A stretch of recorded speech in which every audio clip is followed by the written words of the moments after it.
is the Big O Show. This is the Big O Show. This is the Big O Show.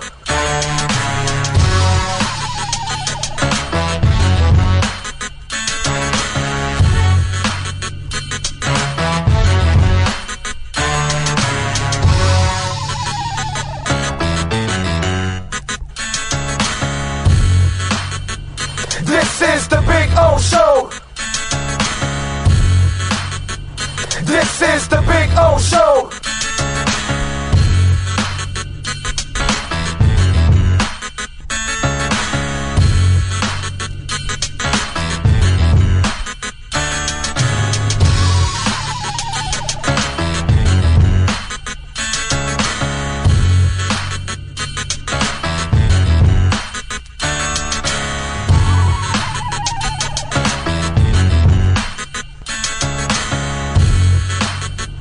This is the Big O Show. This is the Big O Show. This is the Big O Show. Welton Rayom has more than 62 years of litigation experience handling insurance disputes. They're committed to resolving even the toughest insurance claims quickly. Call them for a free consultation. 954-966-4646. At Welton Rayom, they don't get paid unless you win. Property damage claims to your home, business, or condo as a result of a hurricane. Welton Rayom can help. Water, mold, fire, smoke damage, Welton Rayom can help. Call 954-966-4646. There's no need to drive around South Florida wasting valuable time looking for a new or certified pre-owned Acura. Go to the #1 volume sales dealership in the Southeast United States. Craig Zinn's Acura of Pembroke Pines. Purchase with pace and space in a dealership tailored to your needs. From home buying to providing that personal touch. Contact the 2020 Satisfaction Award winner Craig Zinn's Acura of Pembroke Pines. 888-776-5123. That's 888-776-5123. Or visit them at 15601 Pines Boulevard in Pembroke Pines. If you're a Miami sports fan, then there's only one store to go to, and that's Caneswear at Miami Fanwear in Davie. They're your one-stop shop for all your inner Miami CF, Canes, Dolphins, Panthers, and Marlins merchandise. They have hats, t-shirts, game day jerseys, and so much more. Located at 2511 South University Drive in Davie, and open 24/7 online at caneswear.com or innermiamiwear.com. Call them at 954-835-5597. Caneswear, the spot where Inner Miami and all Miami sports fans shop.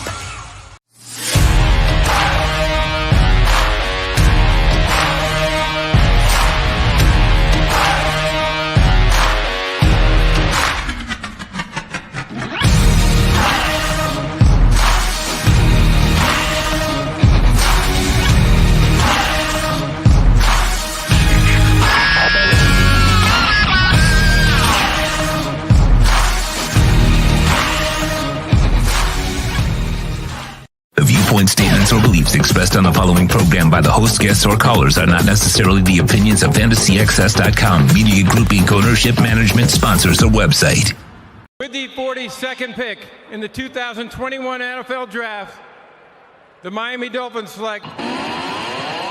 The Big O Radio Show hits the road with the EJDConstruction.com off-season NFL Draft Tour, presented by SportsGrill.com. Your home for the NFL Draft with 8 great locations in South Florida. Here's your host, Big O. Oh, yeah, Miami Dolphin fans. Yes, sir. Are you ready? Are you locked and loaded? Are we good? Okay, I got Sean got placed on the IR just minutes before, so we're kind of flying solo here a little bit. So hopefully everything good, everything kosher. Can you hear? Are we A1? Are we ready to go? We're good? I want to hear from the clan already that are loaded up on the chat board to make sure you're hearing and everything is nice and clean. I have not gotten a response yet. I just want to make sure before I start, running my mouth and and talking. All good? All good? Okay. All right. I like it. All right. I just want to make sure. We will keep you updated. We will try to see if we can unearth some news for you guys. And we'll see if we could get the news. Last year we had Channing Tindall drafted before everybody else. So let's see if maybe, pick 51 for the Miami Dolphins is a good one, and one that we get here before everybody else. We will try to see if we can unearth that information for you. I see the chat board is building up. So what are we hoping for at 51? There's a lot of things we could talk about. Darnell Washington is that kid that I think some of us want him to drop. It's, I had a buddy of mine that loves him, right? And I was like, man, I just don't think he's going to fall. I mean, I would love to see, Darnell Washington fall to 51. And he's such a freakish talent that if you polish up those receiving skills, you might have yourself a hell of a player. And hell, if not, you have yourself a guy that could play tackle. He's got the frame, 6'6", 265, runs a 4.65. As I've said before, it's very Ben Codish to me, in a way. Sam Laporte is another guy that I think not as much.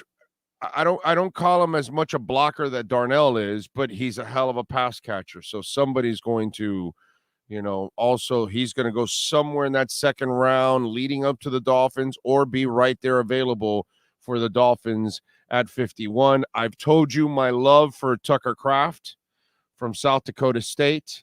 I like the kid. I think he moves well. He's 6'5", 254. He's a blocker. Not like a guy that stones you, but a guy that can definitely block, and a willing guy out there.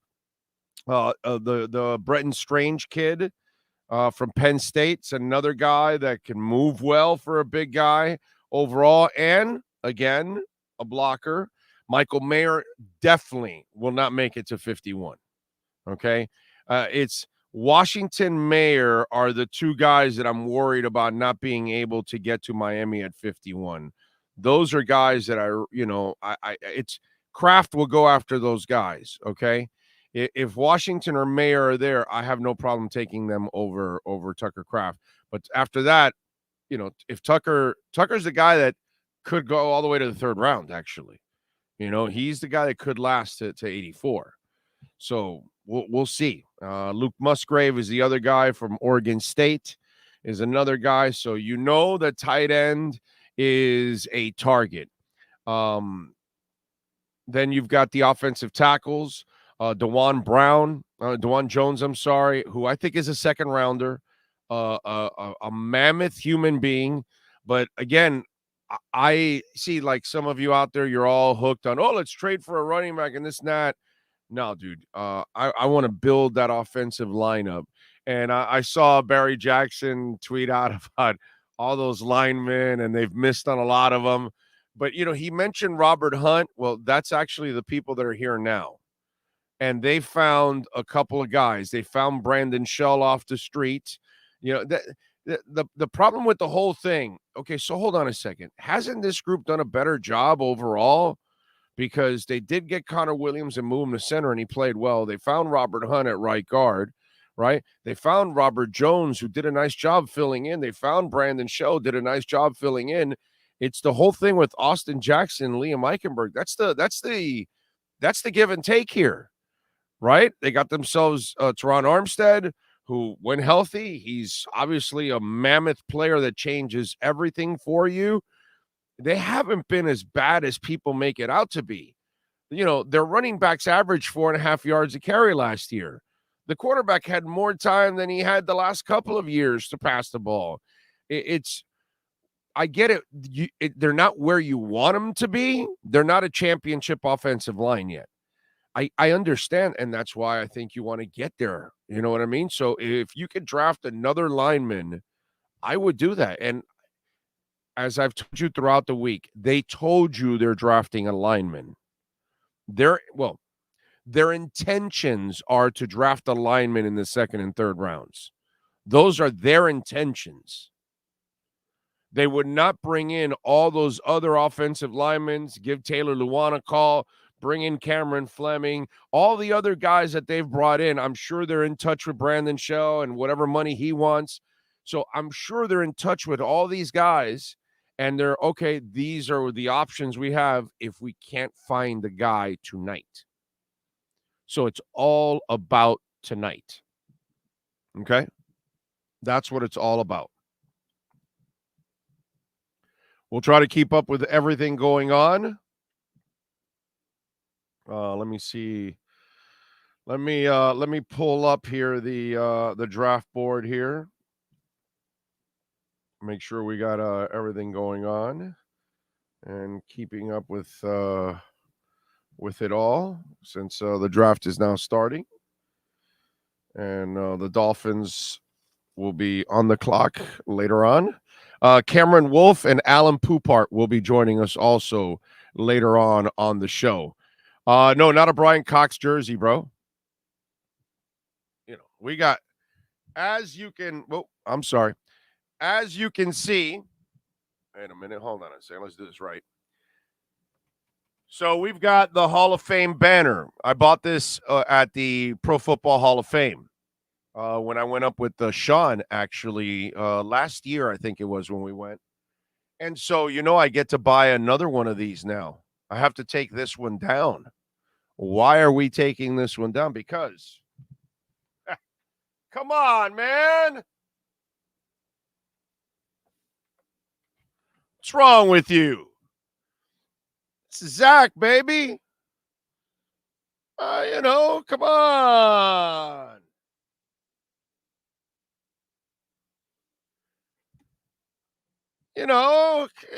Hey, there's got to be a tie to it all, man.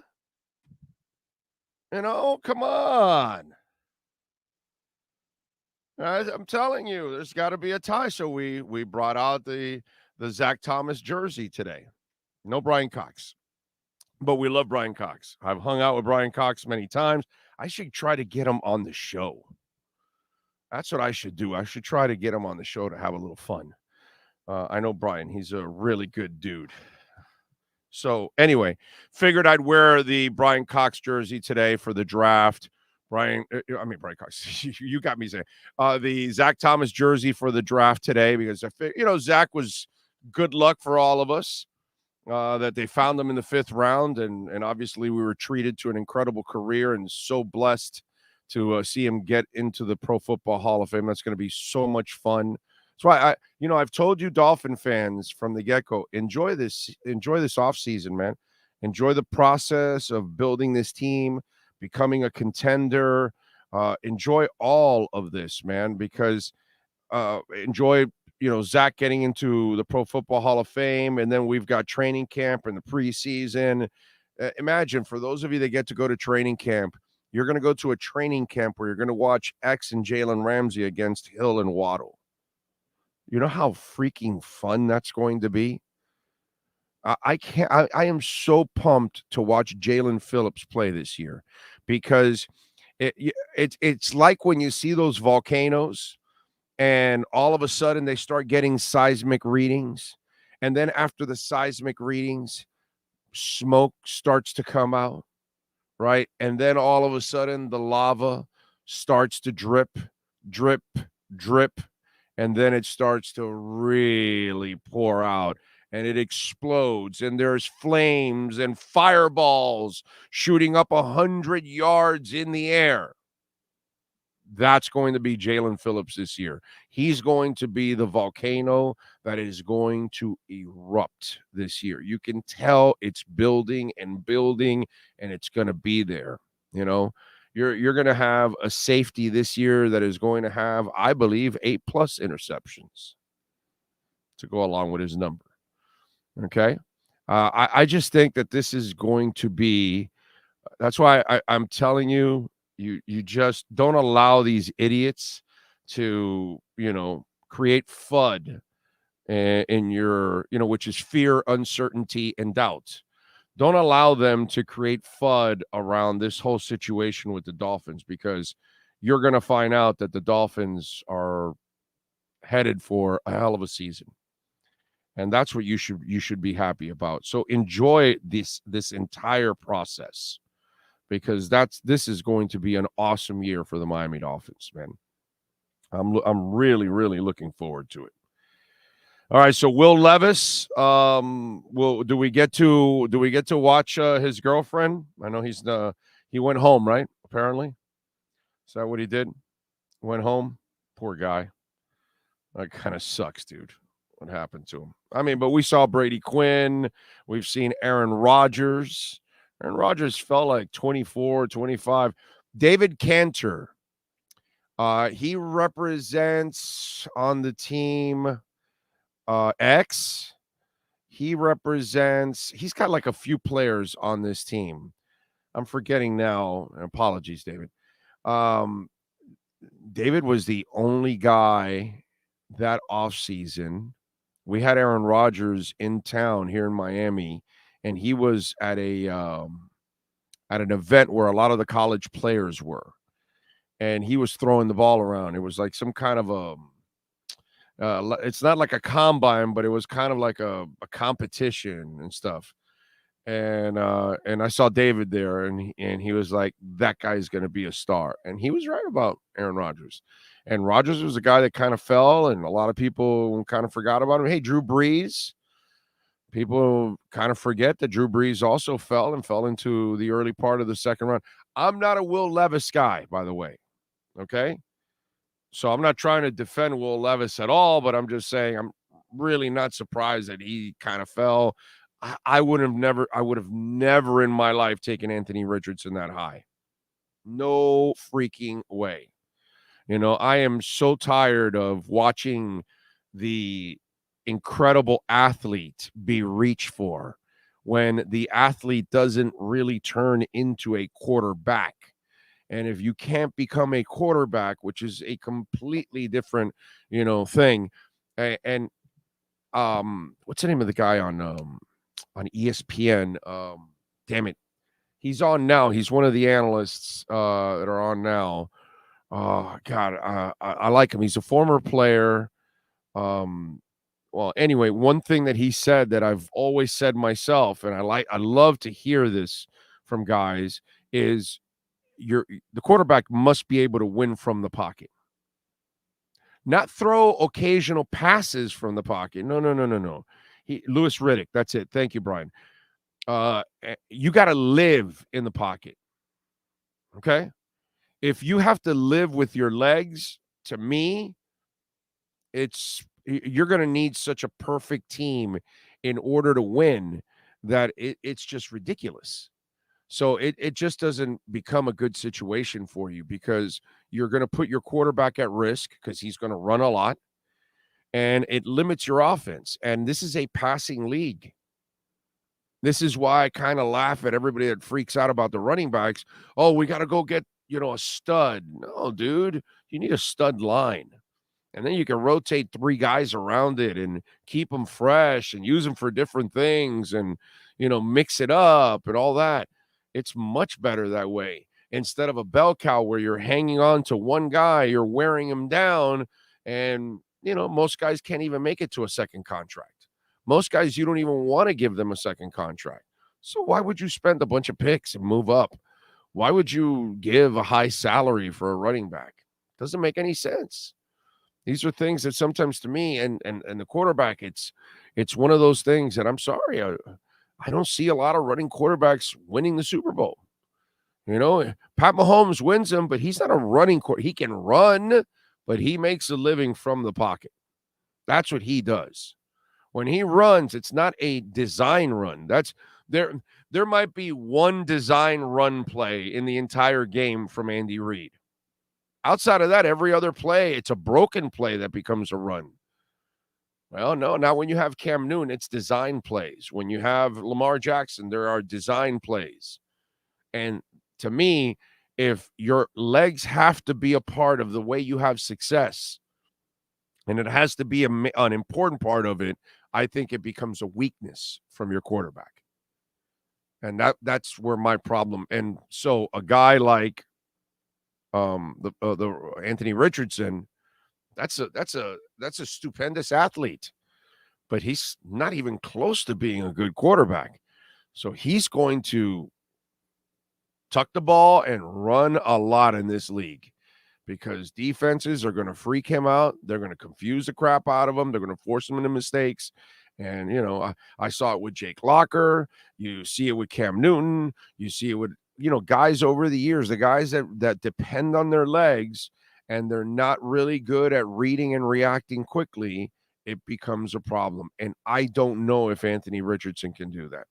To me, that was an enormous reach, just like the two running backs that were taken too in the top 10. That was ridiculous also. There were some things that went on in the draft.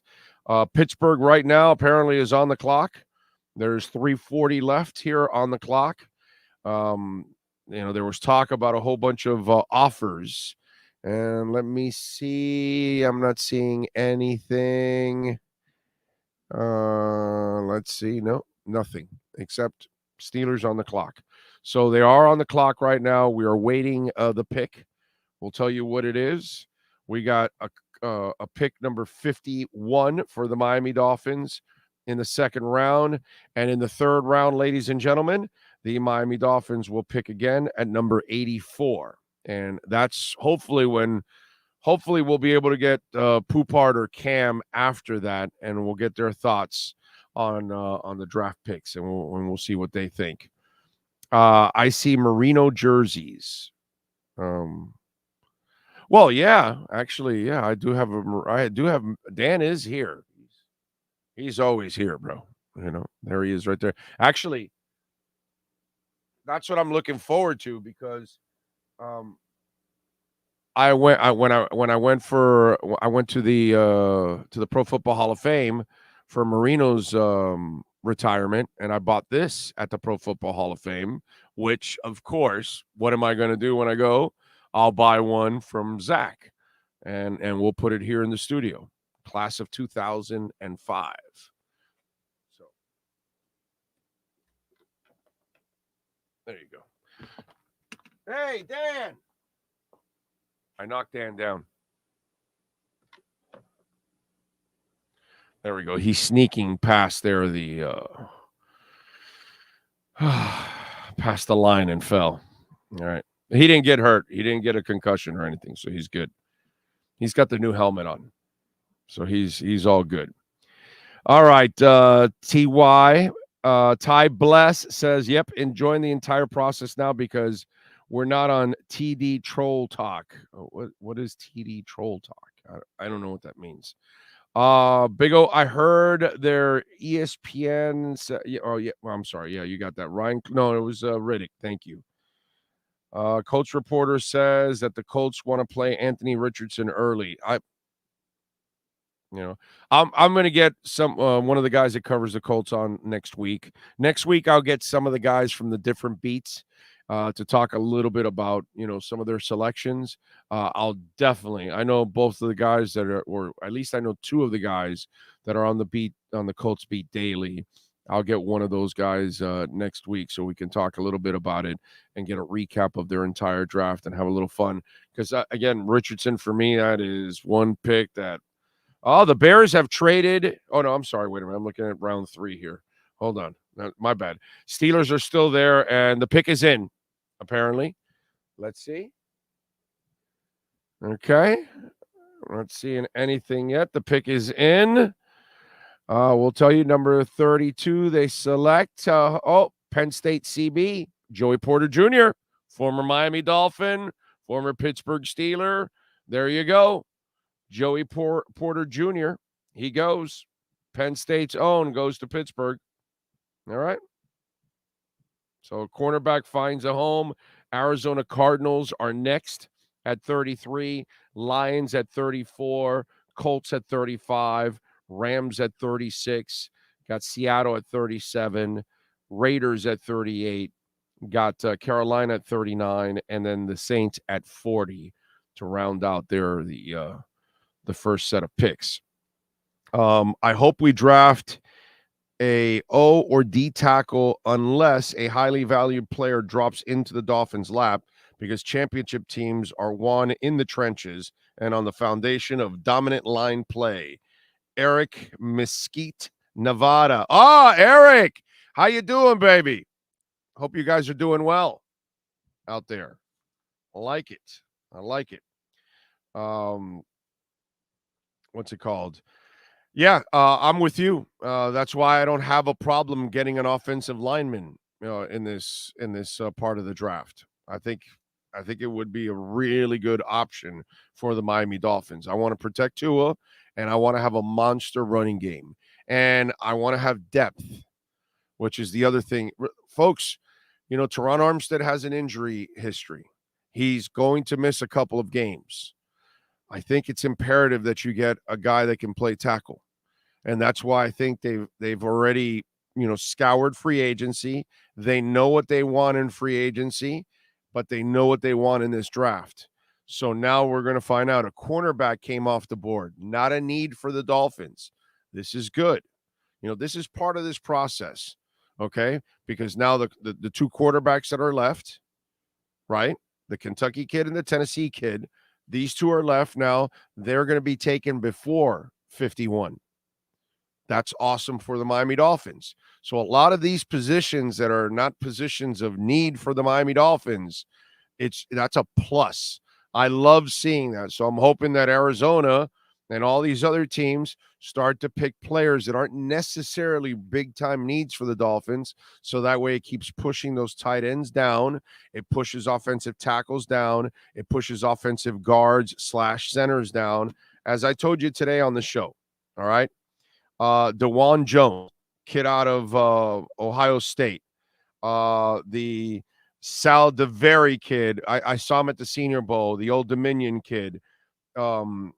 318, 6'6", offensive tackle. Another guy that I think can maybe even play a little guard if you really wanted to, but I think he's more of a pure tackle.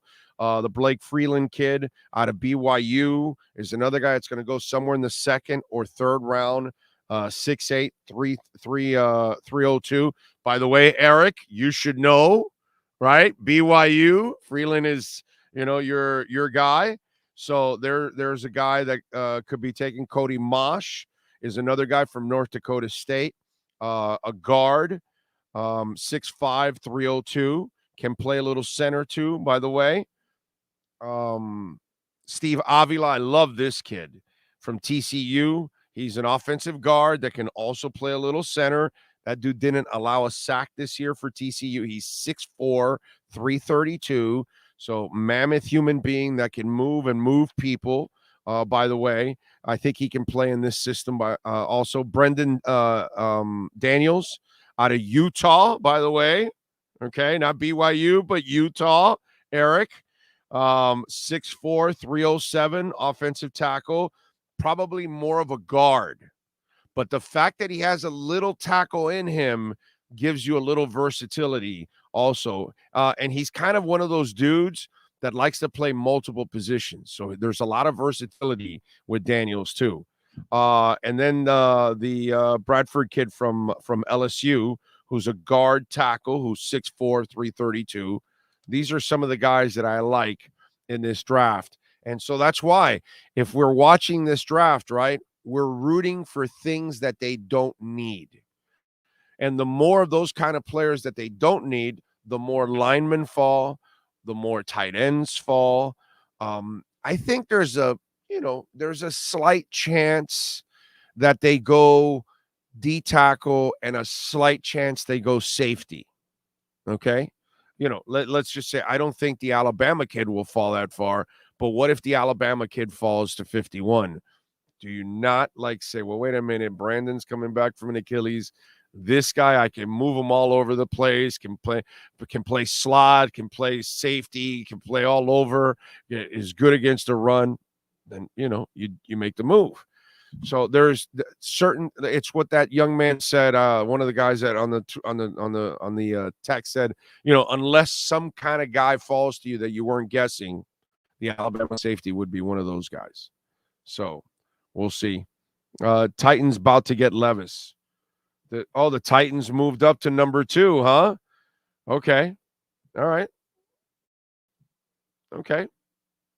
That kind of makes sense, right? I personally would get Hendon Hooker. Okay, I'm on record right now. I'm taking Hendon Hooker over Levis. That's just me. Okay, that's what I would do. That would Tannehill. What took you so long, Tennessee? It's just come on, bro. Let's see. The Titans did select Will Levis. There you go. All right. So we'll see if that's a hit or a miss. So we got Joey Porter and Will Levis. Now the Detroit Lions. Maybe the Detroit Lions should take another running back here. Right? I mean, Matt Millen used to take, wide receivers like they're going out of style. They already had 2 running backs. I know they're trying to trade Swift, but then they drafted a running back top 10 yesterday. Why not in the spirit of Matt Millen, take another running back here? Why not? Let's have a little fun. Anyway, let's see what the Lions end up doing here when it's all said and done. True Fin Fan says, I'm with you 1,000% on Hooker. Develop and trade.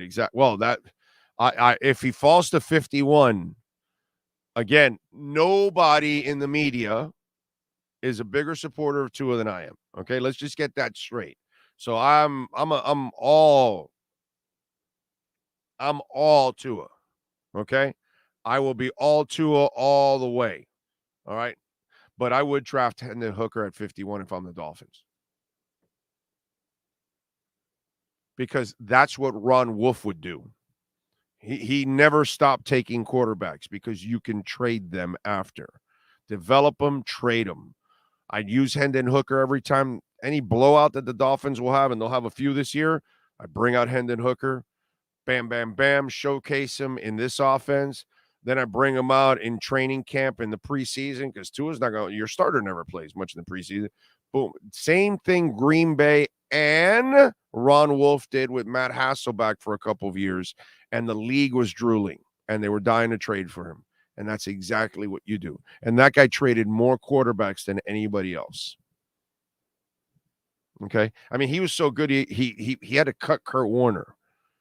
And Kurt Warner still turned out to be a hell of a quarterback. Ron Wolf saw something that nobody else saw way before. And they were so loaded that they couldn't even keep Kurt Warner on their roster because he still wasn't ready yet, but he was still raw, but he wasn't there at that point. Think about that shit. It's crazy, dude.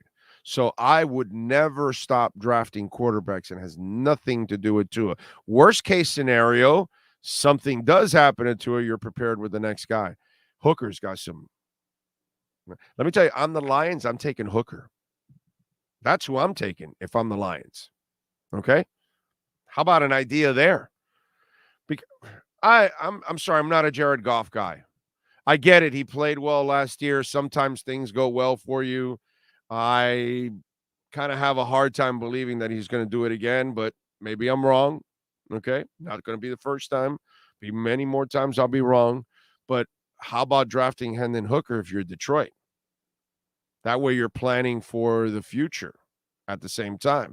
You give him a couple years to develop, boom. The only thing that sucks is that you kind of should have used the one of the things that the Ravens did smart with Lamar was that they drafted him at the end of the first round to buy that 5th year because it gives you a little more time to develop your quarterback. You know what I'm saying? In their case, it was they couldn't come together in a contract. So we'll see. Oh, they took Sam Laporta, Iowa, goes to Detroit. Okay. Well, remember they traded their guy mid-season, Hawkinson. Remember, last year they traded Hawkinson midway through the season, right before the trading deadline. So they had a Pro Bowl caliber tight end on that team. TJ Hawkinson is a very good tight end. They needed to replace their tight end. They go and get Sam Laporta and give them another weapon out there. They've got good receivers.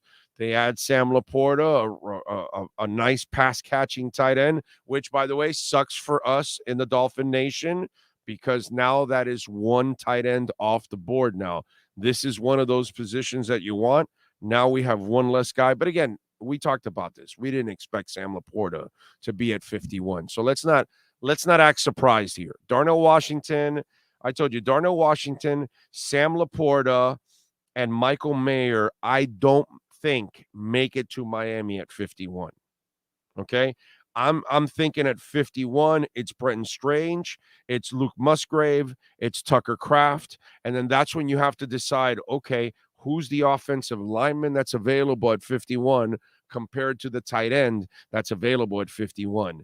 Now we have lost Sam Laporta. Let's see what happens with Darnell Washington and Michael Mayer, which two guys that I just don't think will end up making it to there. See, Darnell is a little bit more of a developmental player because of his pass catching. And this is why if you're a team that's on the brink of competing and all those kind of things and you don't have a starter, Darnell Washington might be a guy that you may have to have a little more patience with so he can develop his offensive game. And if you don't have time for that, which Detroit really, they're trying to get to the playoffs. That coach needs to have success in the playoffs, those kind of things. He needs to start doing things to keep his job down the line, right? You can't just have that exciting year this year and then fall back. So you need to go get somebody that's a little bit more polished. So they went and got Sam Laporta. Darnell Washington may end up becoming the better player down the line, but you're going to have to develop it. Here's where the Dolphins come in. They've got a tight end that they can start. Is he a star? No. But he can start for you. He can give you some playing time. And then in that process, you can go developing Washington along the way. Durham Smythe does the job solidly. And plus, you have so many weapons on the field, it allows Durham Smythe to actually deal with single coverages on a consistent basis. But Darnell Washington can become your second tight end, and especially in short yardage situations, you've got a mauler. So, it's pretty cool. Raiders just traded up. Yes, they did. They just traded up to number 35 right now. Hendon Hooker. Take him right. They traded up to get in front of the Rams, who probably will get Hendon Hooker because your quarterback's about to retire. That makes a lot of sense right there. And by the way, Seattle, while you have Geno, you could draft Hendon Hooker, develop him after Geno, and Geno you can release in 2 years if he's not really playing at a high level. If he goes back to being the Geno Smith that we used to know, right? So Hendon Hooker could be going to the Raiders, to the Rams, to Seattle. 3 teams. Hendon Hooker is gone here for sure. If the Raiders don't take him, the Rams will take him. If the Rams don't take him, Seattle will take him. Money in the bank. Money in the bank. That's why the Raiders moved up. The Raiders knew that he wasn't going to get past the Rams in Seattle. Let's see what happens. No, they got Mayer. We lost the tight end. Damn it. Bastards. All right, Rams now. Rams or Seattle taking Hendon Hooker now. Okay, let's see what happens here. Damn it. This is how we got to play the game, ladies and gentlemen. It's all about us. Okay, it's all about us, the Aqua and Orange. So we've already lost 2 players off the board of positions that, but hey, again, let's not be surprised, right? I told you that Laporta and Mayer would be off the board, and I told you Darnell Washington will be off the board by 51. Did I not tell you that? So let's not get too pissed off and crazy. This is normal what's going on right now. This is not out of the norm. But hey, offensive line has not been taken. And if the teams get their tight ends maybe in the second round, and my guy Tucker Kraft can last to the third, and you can get your lineman at 51, then all of a sudden, We're rocking and rolling, folks. We're all right. So let's keep it positive. Let's keep it positive. Do me a favor. Give me a minute here. So I can drink a little bit of Vata. If you're a Miami sports fan, then there's only one store to go to, and that's Caneswear at Miami Fanwear in Davie. They're your one-stop shop for all your inner Miami CF, Canes, Dolphins, Panthers, and Marlins merchandise. They have hats, t-shirts, game day jerseys, and so much more. Located at 2511 South University Drive in Davie, and open 24/7 online at caneswear.com or innermiamiwear.com. Call them at 954-835-5597. Caneswear, the spot where Inner Miami and all Miami sports fans shop. When you move, you need a reliable company led by passionate folks, eager to assist its customers during a transitional process that needs to be smooth. Call Essential Moving Experts at 844-368-5750 for all your local and long-distance moving needs. You can rely on Essential Moving Experts. Mention the Big O Show and get $150 off. Family owned and operated, they offer free 30-day storage, full-service moving, fully licensed, bonded, and insured. Moving was never so easy. EssentialMovingExperts.com. All right. Welcome back to the program. Thank you to the EJDconstruction.com Miami Dolphins draft show. Appreciate all of you out there as always. And listen, if you're in the middle of reconstructing your home, damage from the storm, you're getting your money from the insurance, call EJD Construction in Dade or Broward counties, 305-433-4843. That's the owner's number. Eric, tell him that Big O sent you. Custom home construction, major home remodeling, even if you need to get it remediated because a lot of damage inside, fire, water, all those things, EJD Construction. In fact, one of our listeners had a fire in their home and they had to remediate the entire home. So they had to gut it out completely. EJD Construction can do that. They can update your roof.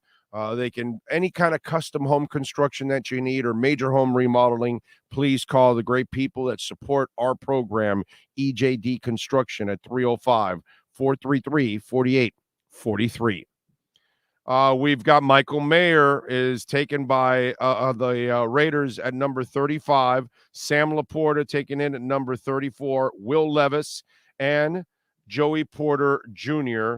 The pick is in right now for the Rams, and let's see what we got. I would imagine Hooker's going either here or to Seattle, one of the two. Unless, Seattle is kind of a playoff team. Maybe they think they need to add to become a better playoff team. Maybe that. But I would go for Hendon Hooker. I like Hendon Hooker. I think he's a fantastic project at this point. From the late first to the second round, I think Hooker's one of those guys that I would take a chance on. There's a lot of gifts there, man. It's pretty good, too. Rams, they take a guard. Is that what it was? I haven't seen it pop up yet. Let me see. Have not seen it so far, man. Have not seen it yet. Let me see. Anybody breaking it? Not yet. Haven't seen it. Let's see. Jermaine likes Hooker there in this spot. Brian Walter says Big O Washington got on the top of a second grade. Yeah, he should be somewhere here. We should snag Washington if available. If taken, we should go offensive guard or right tackle and get a tight end in the third round. We'll see. Maybe the tight ends are gone by the third round, folks. You just can't reach for the tight end just to reach for the tight end. Also, that's the part you got to balance. And so and maybe the linemen that you're getting in the second and third rounds from 51 to 84, there's not that much of a difference. So that could also be a thing. Steve Avila, my guy, offensive guard, got taken from TCU. So another guy I gave you, right? I gave you Steve Avila. So let me scratch out Steve Avila. So he is gone now. So that's one of those guys. I like him. Kid from TCU, did not allow a sack this year. An offensive guard that can play some center. So he's got versatility in him. And he is just a stout dude, bro. I like him. I like him a lot. That's a really good pick for the Rams. I'm a fan of Steve Avila. It kind of sucks. But what are you going to do? You know? Anyway. Good pick. So now we got Seattle. Will they take Hendon Hooker? Is the question. So Colts aren't going to take him. Panthers aren't going to take him. Do the Saints take him behind Derek Carr if he's passed up? Because if he gets past Seattle, he's definitely falling, let's say, Saints. The Cardinals aren't going to take him. Green Bay's not going to take him. Jets aren't going to take him. Falcons aren't going to take him. Well, no, wait. The Falcons could take him, right? Yeah, the Falcons don't really. Desmond Ridder, right? Yeah. Oh, the Falcons. That would be at 44. So if he doesn't go to Seattle here, then he could fall to the Saints at 40 or to the Falcons at 44. How about the Patriots at 46? They need a quarterback. Finn's going to get an average player. I know they always do in the second round. Xavier Howard, Robert Hunt, Javon Holland. You know, yeah, they get so many average players in the second round here lately. Yeah. I love the stupid shit people say. It's all right. Don't worry. I'll call your dumb ass out. That's the good thing. This is a different kind of show. See, you might get away with bullshit on other shows, but you're not going to get away with bullshit on this show. Okay? Doesn't matter what you are.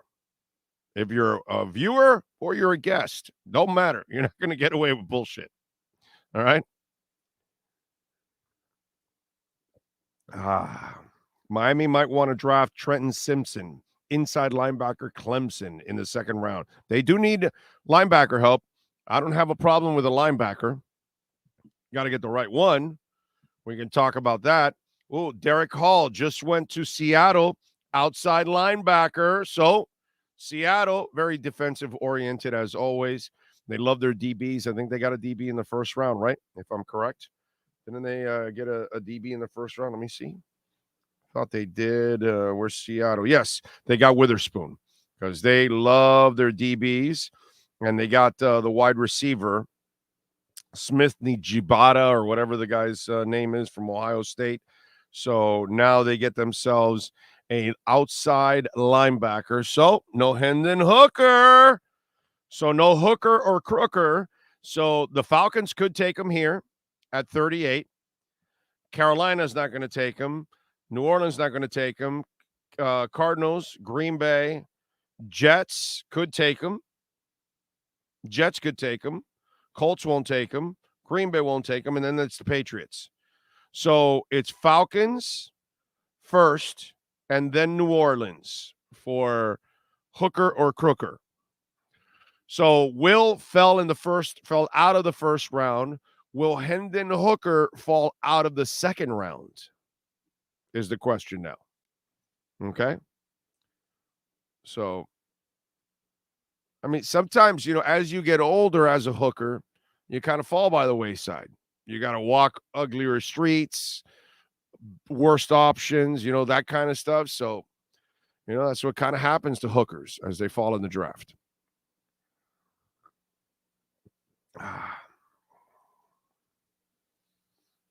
Let's see. What else do we have here? The biggest average player in this draft is Hendon Hooker. He will have an impact as big as Pat White or John Beck. All right. Well, then that's good. That's Hall of Fame, bro.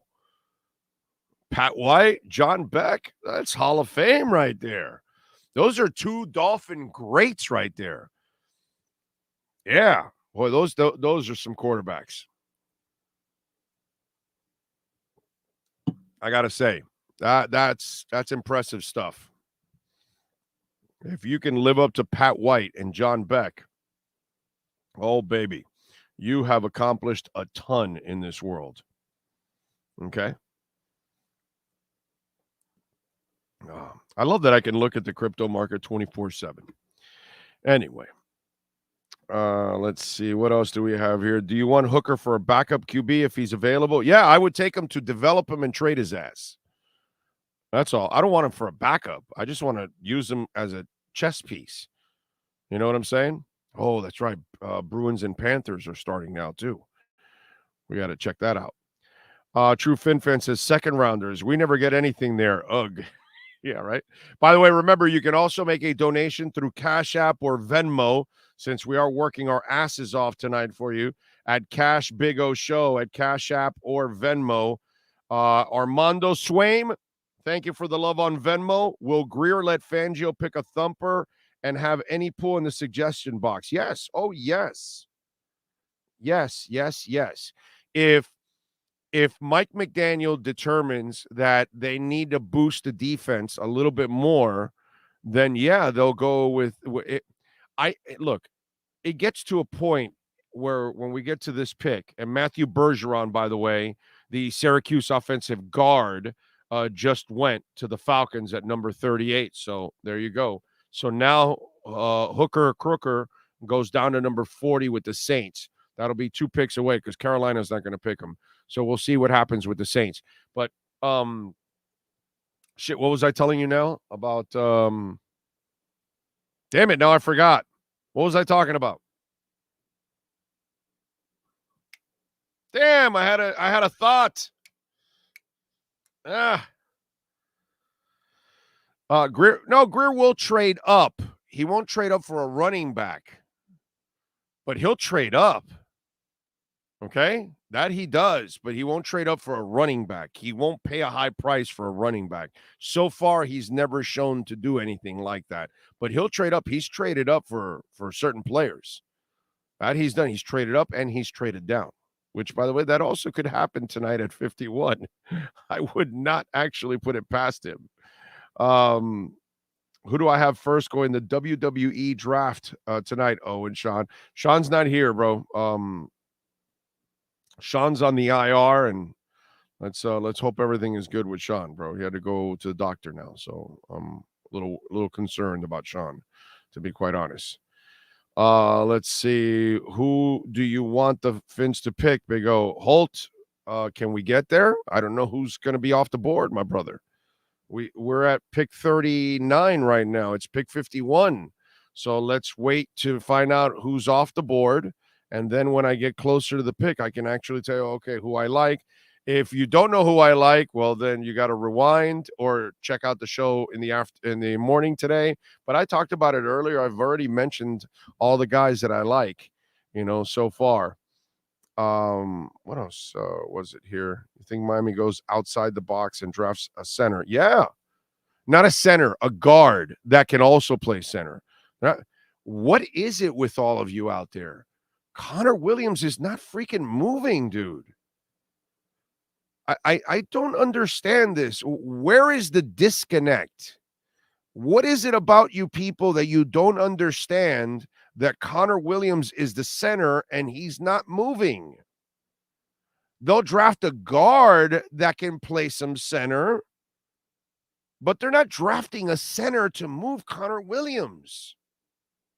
Like, I don't understand why some of you out there keep doing this shit. It's the same thing with the running backs. They like their running. That's why they brought them all back. They were averaging over 4.5 yards a carry. They weren't the problem. Yet you guys want to go out and trade a bunch of picks to move up into the first round. Stupidity. Oh, let's go spend money on Dalvin Cook. Stupidity. If Dalvin wants to come and sign here for nothing, for $3-4 million, that's fine. But to give him a contract or $10 million or trade a pick, a mid-round, second, third, a first for Dalvin Cook, what are you, out of your mind? I don't understand the disconnect here. There is no center in play. They're not signing a center in free agency because I got the same shit. They're not moving Connor from center to guard. The guy rated as a top 5 center in the NFL, and it's his first year playing the position. And it's an incredibly important position because Tua did not suffer any hits from right up the middle because Connor Williams overall did his job. Was there a couple of snaps that weren't perfect? Yeah, okay. But did Tua take hits because of Connor Williams? No. And that's what counts. I really don't understand this love affair with trying to find a center. It's like pure ignorance. They don't need a center. I get it that we're in this world where people refuse to believe facts. And that's kind of what they do. And they go against the grain. No matter what, they keep going against the grain, even though it's slapping them in the face what they're doing, but they want to keep going. No, they're going to trade for Jahmyr Gibbs. No, of course, because Chris Greer always trades up into the first round for running backs. Like, where the hell did you think that? I'm still waiting for all the people that ask me, oh, they're trading up for Jahmyr Gibbs. No, they're not, asshole.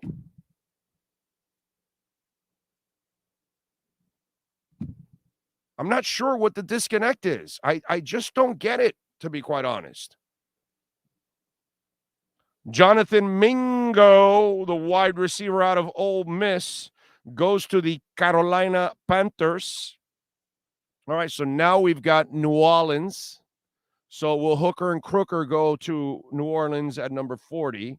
Cards 41. Green Bay fought at 2. Dolphins still at 51 from what I'm seeing, so they haven't traded out of this pick or anything. And we will, as we get closer and we knock some of the names off. By the way, Jonathan Mingo, good for us. Wide receiver off the board. Wide receiver is not even a consideration in this draft, just like center. I look exactly like Ron Jeremy from the waist down. Let's see. Would you bring Connor back if he wants to reset the center market after this year? Dario, do you listen to me? Do I play the hypothetical dumbass game? Do I? Do I play the hypothetical game, my brother? Come on, man. Go call those other shows that want to play the stupid hypotheticals all day long, and they want to like get into your craw to create something that we don't even know if it even exists. Why would I waste my time talking about something stupid like that? Anyway, what scares me is that we'll have one of our guys available, and then we reach and they draft someone we have to Google. It might happen, Holt. They might throw a complete curve at us, and it won't be any of the names we're talking about. And it's, a safety that nobody knows, or it's a linebacker from somewhere. Yeah, Although, like the Dave Wanstead, Eddie Moore move, these guys really don't do that kind of stuff. They usually are picking guys that you kind of know who the hell they are, and they're pretty good. So, Saints pick is in. We are awaiting what it is. Let me see. Did anybody break it?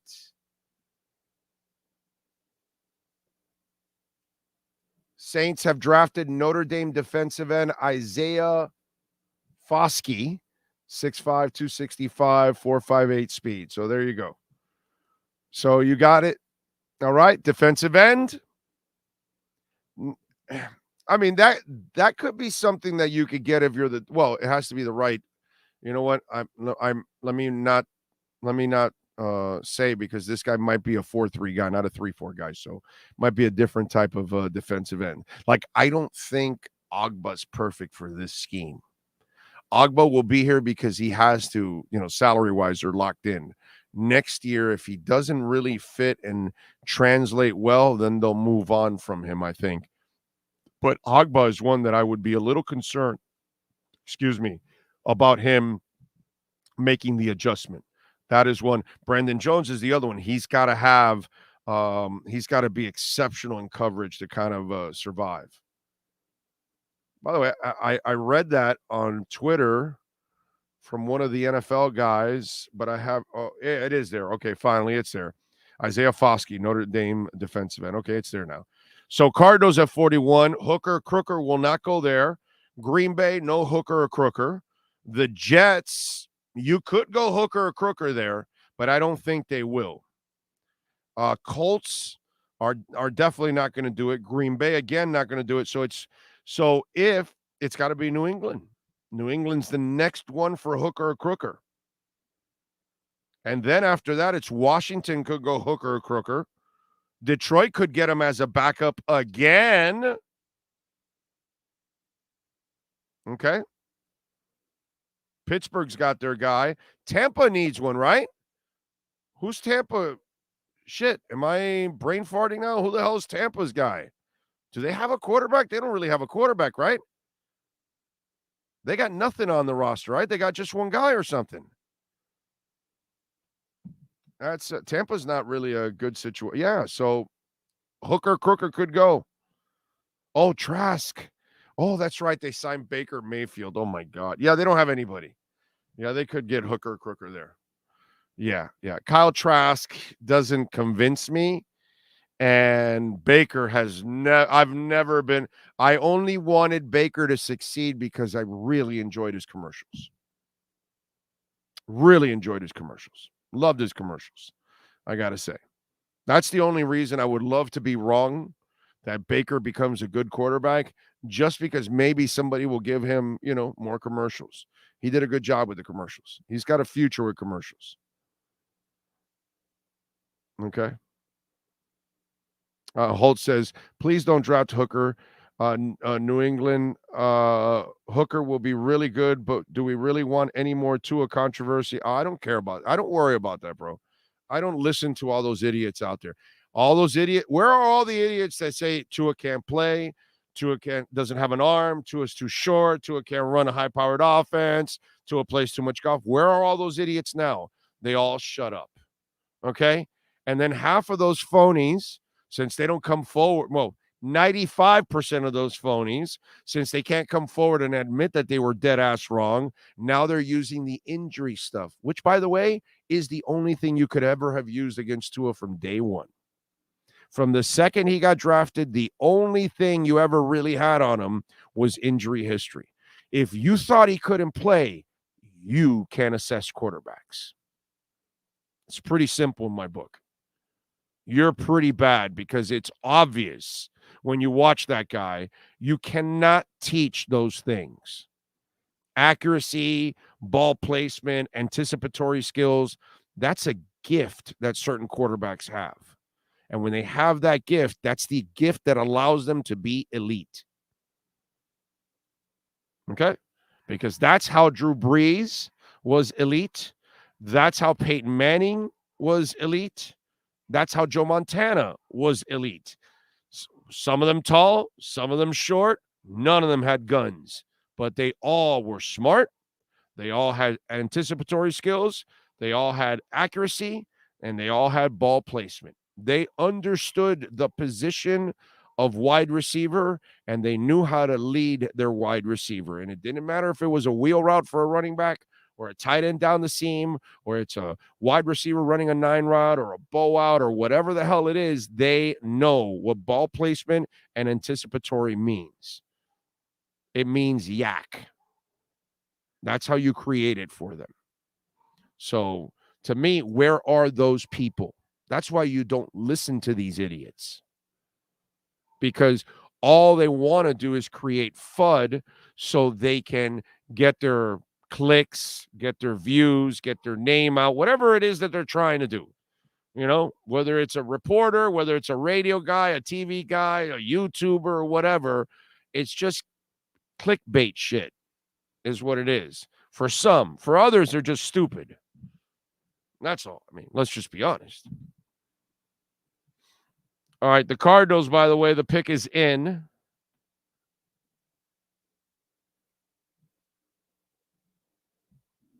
Okay. Well, they got Green Bay taking Luke Musgrave.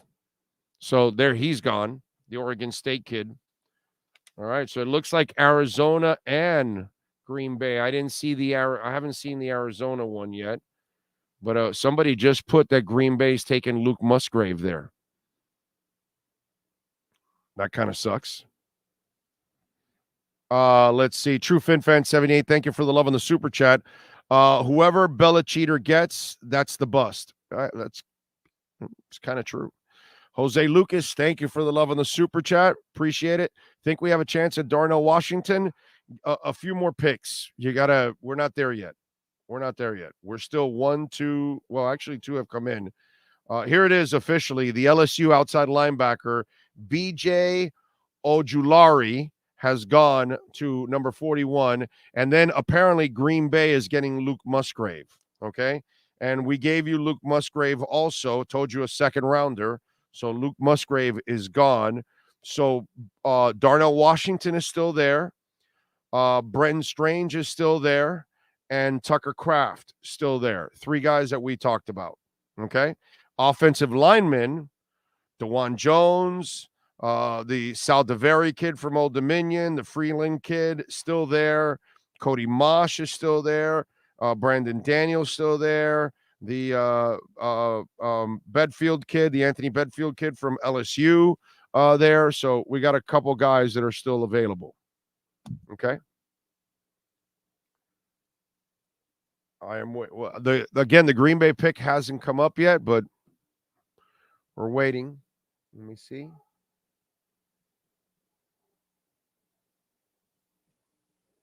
Yep, Luke Musgrave is the pick for the Green Bay Packers. So that's it. So now it's the Jets on the clock at 43. So folks, we are 1, 2, 3, 4, 5, 6, 7, 8, 9 picks away from the Miami Dolphins' first selection of the night. I like it. Silver Dome 61. I love these dumbass comments. Georgia Bulldogs exposed Hooker in that Tennessee game. Yeah, and then the Gators also exposed Peyton Manning. How'd that work out? Or are you too young? That's why, right? That's why. You're like 25 or 30 or something. You're just a kid with a couple of hairs on your nuts. You're just growing up now. Is that what you're going to use? Yeah. Maybe if you had a little perspective, you wouldn't say stupid things like that. Because I used to hear that stupid stuff too. Oh, Peyton Manning will be nothing. He can't beat the Gators. Yeah, Peyton Manning really sucked. He was terrible. Couldn't beat the Gators. Same thing right there, buddy. And you know what? What added to it? Well, of course, you're too young and you probably don't have perspective.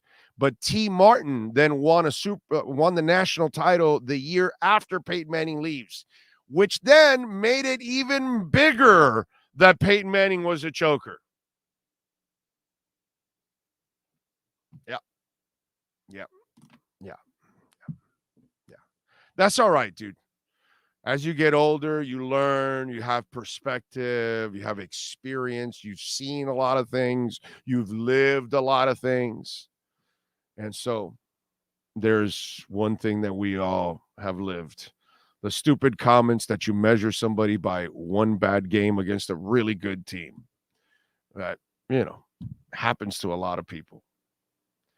Jets are on the clock. Let's see. For a while, Manning could not beat the Gators out Dolphins, or Dolphins, you mean? Yeah. Well, he won plenty. We might have to move up 5 picks for our tight end.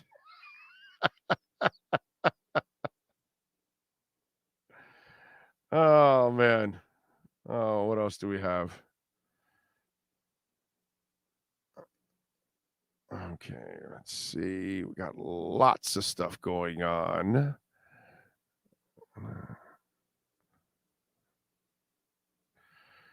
Billy Shaw, thank you, sir, for the love on the super chat. Says, appreciate you and Sean, brother. Tell him to get well soon. Thank you, sir. Thank you. Hopefully, I'm waiting for him to call me and and make sure that that all is good. We are waiting the Jets pick because it's in. Let me see.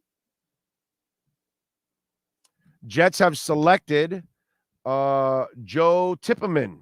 You know what? They need an offensive lineman. That's actually a good move for them. They need to shore up that line in front of Aaron Rodgers.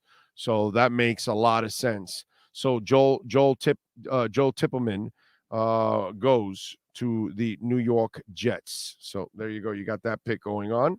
So now we've got the Colts up next. And the Colts are not going to get Hooker Crooker. Green Bay's not going to get Hooker Crooker. So will the Patriots create a little controversy by getting Hooker or Crooker? And so far, by the way, Tucker Kraft still on the board. Brenton Strange still on the board. A couple tight ends we talked about. DeJuan Jones, the mammoth offensive tackle, is on the board. Sal DeVeri, the offensive tackle from Old Dominion, is still on the board. Blake Freeland, the kid from BYU, still on the board. These are some of the guys that I like. Cody Mosh, North Dakota State, still on the board. Offensive guard, can play a little center. Brendan Daniels from Utah, still on the board. And the Bedfield guy from LSU is also on the board. So you got a couple guys that are still available for the Miami Dolphins. Okay. Trying to think of, I wonder where Will Mallory is going to go in this draft, huh? He's probably going to go somewhere tomorrow, I think, or late third round. Early fourth or late third, I think is where he's going to end up going. Let's see, what else do we have here?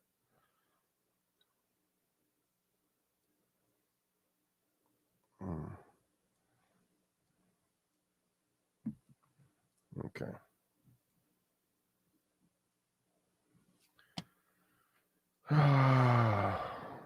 Let's see. Jets always hit on O linemen. I don't know that the big kid was a sack of injuries. Actually, they've missed on some of their. Mekhi Becton has always been injured, and then they had another big guy that they drafted that was also very injury prone. Remember, you can make a donation through Cash App or Venmo at Cash Big O Show. That is Cash Big O Show at Cash App or Venmo. You can also make a Bitcoin donation too, all right, which is, of course, our favorite, which is a Bitcoin donation. You can make that too through Cash App or Venmo at Cash Big O Show. We'll see what happens here. We've got the Colts on the clock right now. The pick is in. Trying to see. Julian Brents, UNLV, is what I'm seeing right now, is going for the Colts. Julian Brents is what I'm seeing right now. Cornerback for the Colts. All right. So cornerback is not a need for the Miami Dolphins. That's a good thing. So that buys you another pick. Here comes Green Bay now. And then New England. You got Washington. You got Detroit. You got Pittsburgh. You got the Bucks. And then you've got our beloved Miami Dolphins. Hey, how about this? How about if somebody wants to move up for Hooker Crooker at 51? And Miami uses that to get some extra picks. There you go. You're going to hate that, right? You go, no, we can get our tight end there. We can get our offensive lineman there. No, I don't want to do that. Oh, I love it. I love it. Yeah, but I don't think the injury is that big a deal. I think they're making it out. He's kind of a project anyways. That's the part I kind of like about it. You're not really getting Darnell Washington to plug and play right away. You're kind of getting him where you might use him to the advantage of blocking at times in short yardage situations, goal line, things like that. But in the pass catching department, you're probably going to bring him along slowly. You know what I'm saying? So it's not something that you need to rush. I don't think it's anything that's real serious. I would I don't have a problem taking the guy, to be quite honest. Um Edward Thurston Howell says, didn't hear what happened to Sean. I hope he's okay.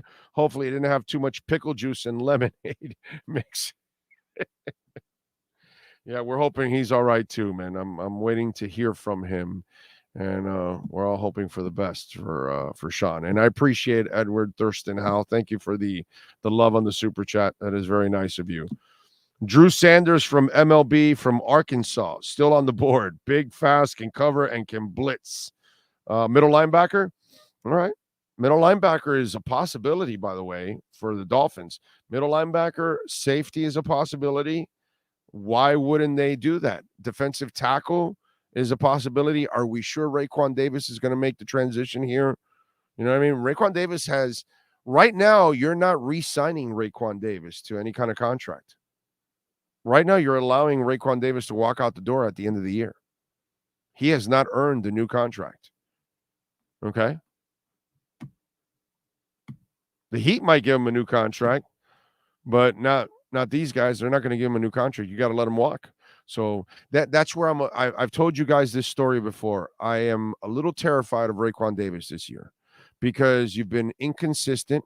You've been an underachiever. You have not lived up to your second round status. We all know you got a world of ability, but the consistency is not there.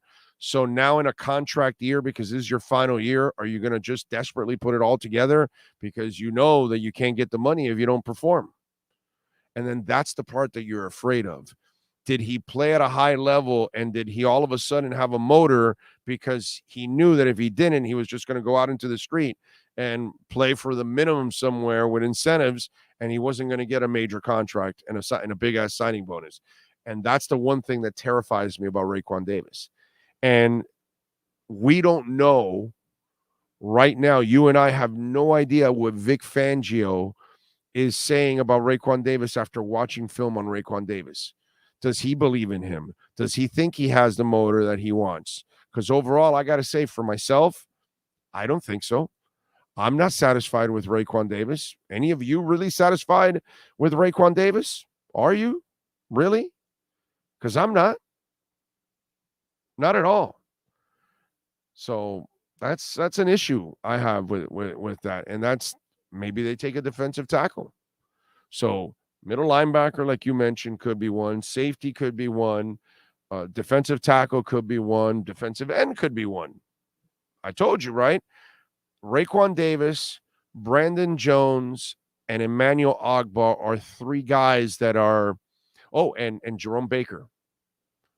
These are guys that some of them you're tied to their contracts or draft status in Raekwon's status or situation that is. And so this is kind of like a workout year for them. This is a year where there's a couple of guys that are kind of like you're in the show me. Wilkins, Sealer, Jalen Phillips. I'm not worried about certain guys. There are certain guys that I know, Javon Holland and Ramsey and X, and there are certain guys that I know are going to make the transition. I don't worry at all about those guys. But I would say that I don't know how Emmanuel Ogbah is going to work in a 3-4 at times. I don't know if Raekwon Davis is going to be consistent enough for Vic Fangio. I'm pretty sure Jerome Baker doesn't fit what he does. But we'll see. And then Brandon is coming back from an Achilles injury, and I'm a big Brandon Jones fan, and he was getting better as a cover guy. But again, he's got to prove it to Vic Fangio. So there's a couple of guys that are coming into this season like they need to prove that they belong here right now. You know what I'm saying? Detroit, the pick is in. And let me see, where are we at? And do we have anything?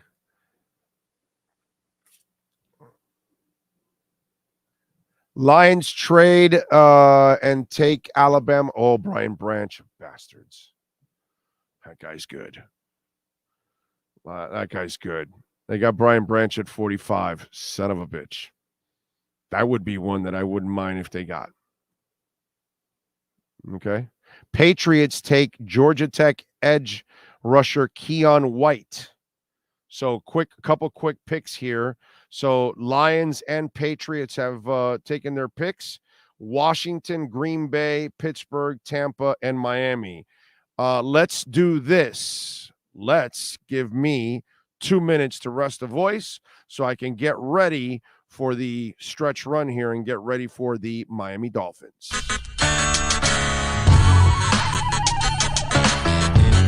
So here's the putting green. See? There you go. Got 2 flags. One was over there where Cutter's Edge Pro. It's not coming out now. Come on. Come on, wind. Give me a little wind. No, unfortunately. But there you go. And this one says Big O here. There you go. So there's my putting green. It's about, I would say about 25 feet, something like that. I get to practice, have a little fun. See? And then, of course, we got, the bunkers. Got to have the bunkers, man. Got all kinds of bunkers there. You know what I'm saying? So that's a taste of our backyard. There's Maiden right there. Maiden. Bono, how you doing, Bono? Bono. He's a Carolina dog, by the way. These dogs are amazing. Their temperaments are awesome. But there is the Sylvester Palm, which is just beautiful. All right, call my guys, Will and Mike at Cutter's Edge Pro. They will take care of you. Dogs are not included, okay? Can't include the dogs. Those are mine. But the exceptional work, oh, baby. Oh, baby. Yes. Make your home an oasis. CuttersEdgePro.com. Go to their Instagram page, by the way, so you can see a lot of the before and after work that they do. And it is exceptional, baby. This thing's been on here for about 9 months. No grass growing through it or anything like that. Right, Bono? Huh? Bono! For over 16 years, EJDconstruction.com has provided South Florida residents quality craftsmanship, accurate project management, and exceptional service. That's why EJDconstruction.com is an A-rated member of Angie's List and the Better Business Bureau. When you're looking for the right custom home builder for additions or home remodeling, please call my friend Eric at 305-433-4843. That's 305-433-4843 for EJDconstruction.com. We're back with our coverage of the NFL Draft. It's the EJDconstruction.com off-season NFL Draft Tour, presented by SportsGrill.com. Your home for the NFL Draft and a perfect place to root on your favorite South Florida team. With 8 great locations in South Florida, go to SportsGrill.com to find the nearest location to you. All right. We're getting there. We're getting there, baby. Right now, Brian Branch obviously went to the Lions. The Patriots made their pick. We're up to the Washington Redskins. Oh, Commanders. I'm sorry. Okay, Commanders. I'm sorry. Let's see. What do we have here? Yeah, we are waiting. We are waiting.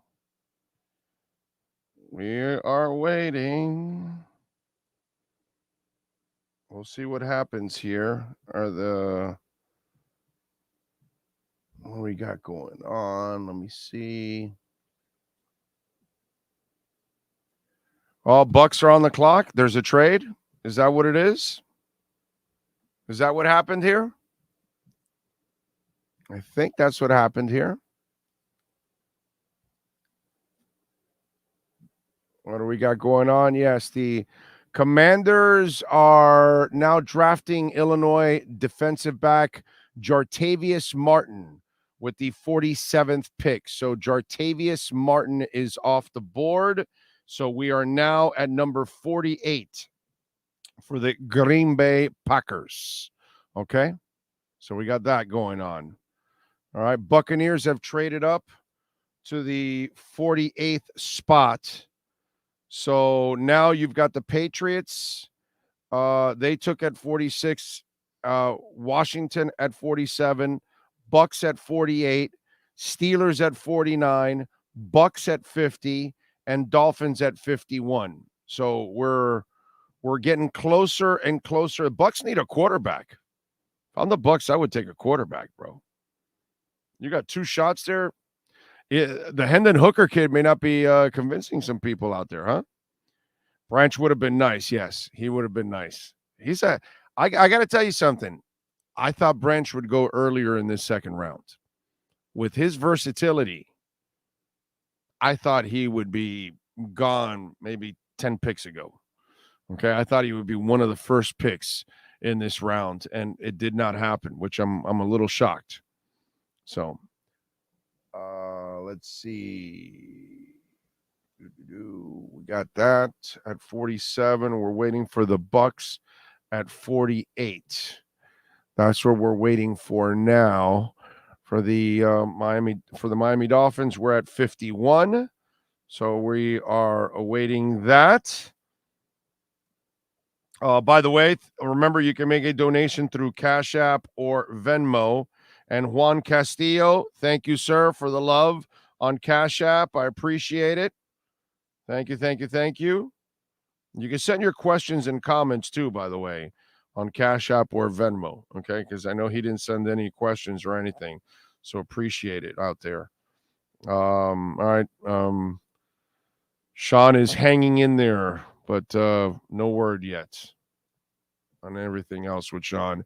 Let's see, the Lions.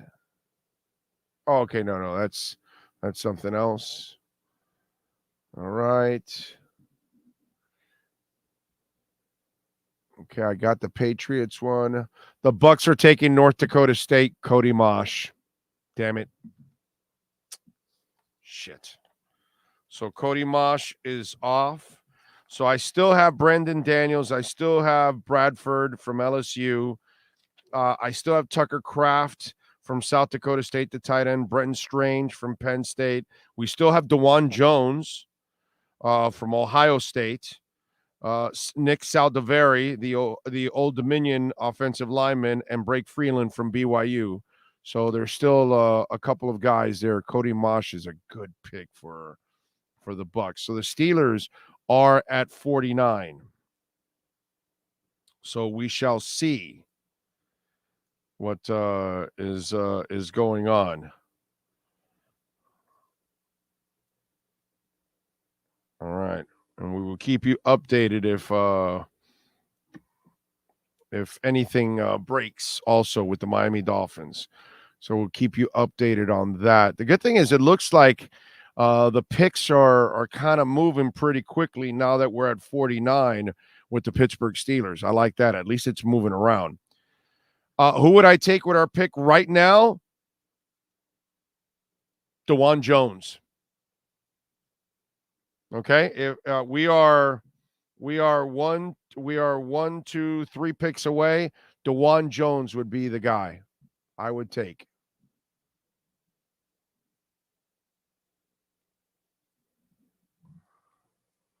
Okay, I am waiting for the pick by the Pittsburgh Steelers to see what pick is going.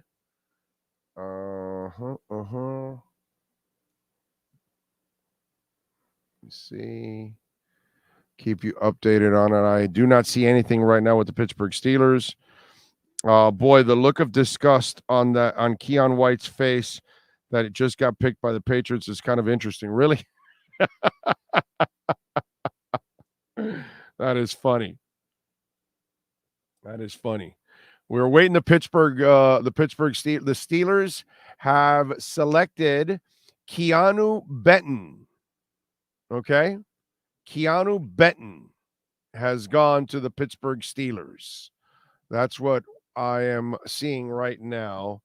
So we've got the 49th pick in. So it's Green Bay and then Miami, baby. So we'll see what happens. Okay. Let's see if we get you a little news here before everybody else on the pick. We'll see what happens. We are getting very, very close. So what do you guys want? What do you want now at 51? You heard what I want. I'm probably getting DeJuan Jones, although I really love Tucker Kraft. God, I love Tucker Kraft. But DeJuan Jones is such a mammoth human being. I don't mind taking Saldiveri from Old Dominion. By the way, those are two guys that I do not mind taking with the 51st pick. Okay. So we will see Darnell Washington. Well, Ray, but what tight end do you want, bro? I like how Ray put tied end.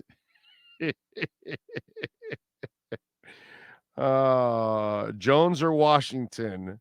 That's what they're saying. Tucker Kraft, Big O. Bradster wants Tucker Kraft. Big wants Washington. Armando Swain wants Washington. All right, we're getting closer, man. Let's see. Let me see. What do we have going on here? All right. By the way, Barry Jackson likes the Keanu Benton young man that just got picked. 48th overall. Yeah, we'll get that. Okay, we got Cody Mosh. Okay. Still waiting for the pick, ladies and gentlemen. And I got that one. So we're waiting for Green Bay. Green Bay is right now at number 50.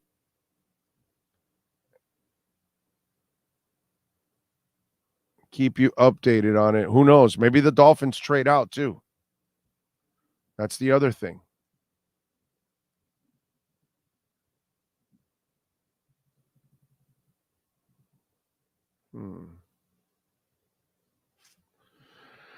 Oh, let's go. Let's go. Got me waiting here, bro. This is killing me. The suspense is killing me. We're waiting for the Green Bay pick, is what we're waiting for right now, which is number 50.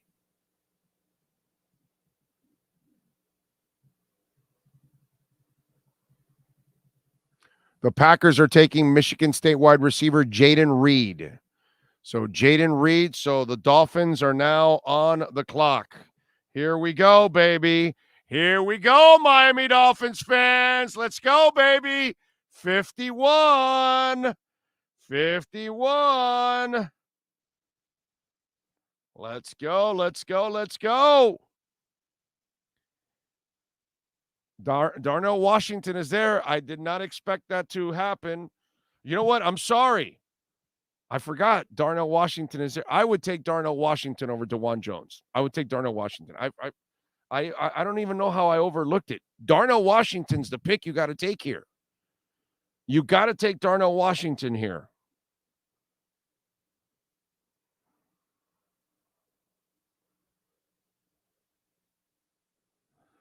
Oh, man. Killing me here. Killing me here. I need to know. Let me see. Trying to see if I get something here. If I don't, then somebody beats me to it.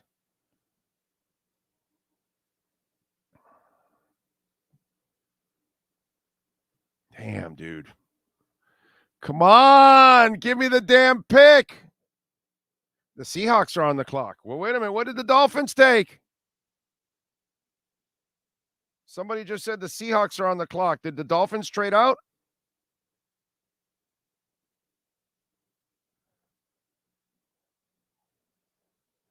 Hold on. Let me see. I'm waiting for it here. I am waiting. The Buccaneers have traded up with the Packers. Select the North. Okay, well, I got that. So where are we at here? Let me see. Traded back one pick. So let's see. Oh, you know what? The good thing is you got a couple. You got DeJuan Jones. You got Darnell Washington. You got Tucker Kraft. So you move down a pick. That's not bad now. If you move down a pick and you allow someone else to move in, that's actually a good one. Okay, we are waiting right now. Damn, this is killing me. This is killing me.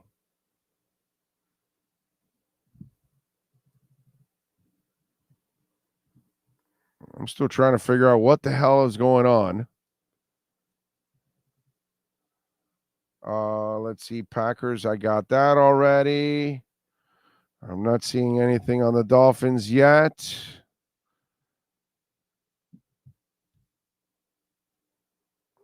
I'm not getting any messages here. Which I'm trying to see.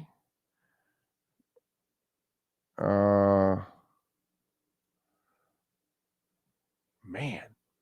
I'm waiting, ladies and gentlemen. The pick is in, but I don't know what the hell it is.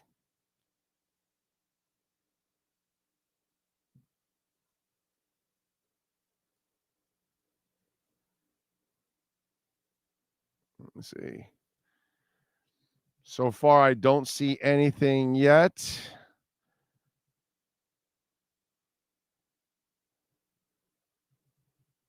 Okay. Trying to see if I get anything breaking for you guys, but I wonder if there's a trade. You wonder because you got DeJuan Jones, you got Darnell Washington, and you got Tucker Kraft. I would take Darnell Washington, by the way. I'm okay. Darnell Washington, DeJuan Jones, and Tucker Kraft in that order. But I would take Darnell Washington first and DeJuan Jones second. That's what I would do. Doesn't mean it's the right move. That's for damn sure. But we are waiting.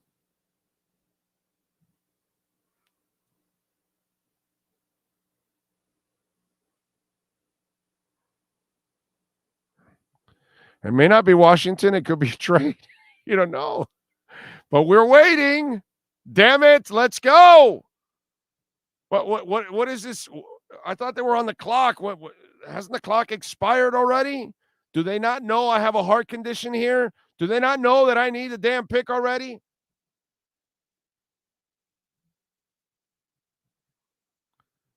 Dolphins just tweeted out go time on the clock.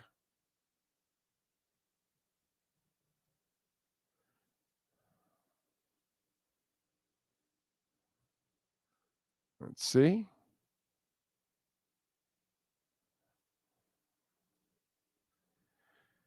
I'm waiting.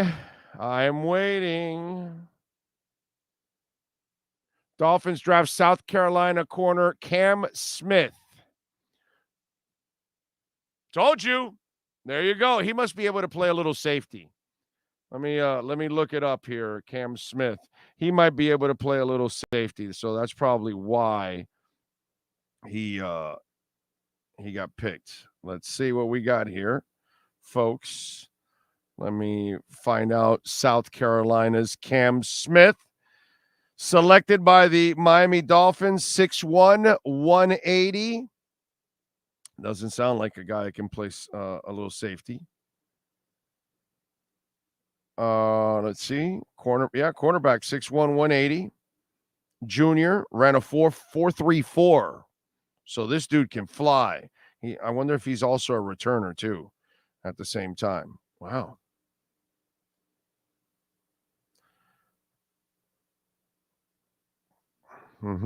Yep.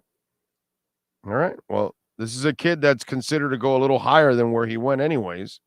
But I did not see them going for a corner, but they want to make sure they can cover. Remember, Fangio's defense is a defense that is more about coverage and about forcing you into mistakes. So it looks like that's what they wanted to do, and they went with cornerback. This is obviously a Fangio pick. Fangio must have felt that Nick Needham coming back from an Achilles injury and that Kader Kohu is still not good enough that they needed another corner. Plus, X does have injuries. X will get cut next year. And they have to plan ahead. I just figured it out. That's what they're doing. That's what they're doing. They're doing a move for a year out where you build the depth between him, Kohu, and Needham, and then eventually you're moving X out. So you had so many injuries last year to your defensive backs. You needed some depth. Plus, you've got to plan. And I already told you that. I told you last offseason, okay, like in August or September, I told you Byron Jones will get cut at the end of the year. So he's going to get cut now. And I told you last year, okay, that X will get cut after this season, okay? Unless X goes out and has an amazing season that they say we've got to keep him for one more year, I don't expect X here for one more year. But X is motivated because he knows he's either going to get cut or he's playing for another team next year. So he has to play at a high level.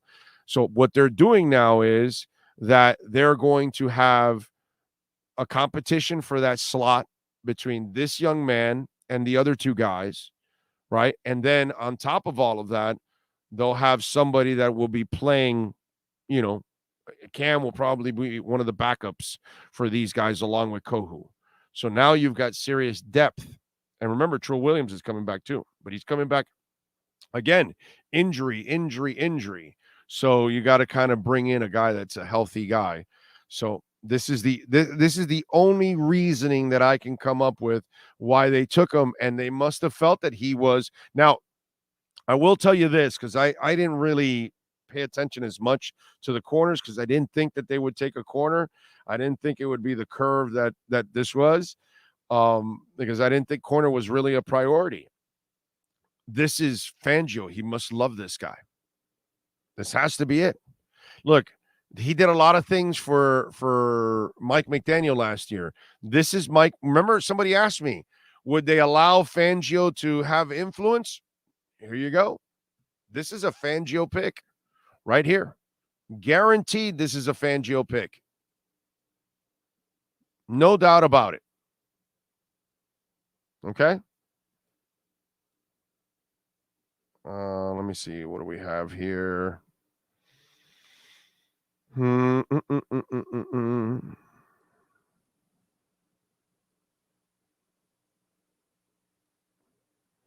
So we'll find out. We'll find out what's going on. I will ask around to find out what it is and who he is, and we'll get a little bit more of a breakdown of Mr. Cam Smith. I will send out a couple of feelers around the league and see what kind of return we get from him. How about this?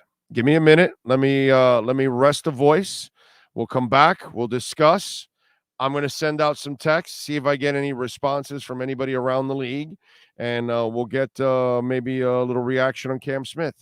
All right? Give me a couple minutes here, folks.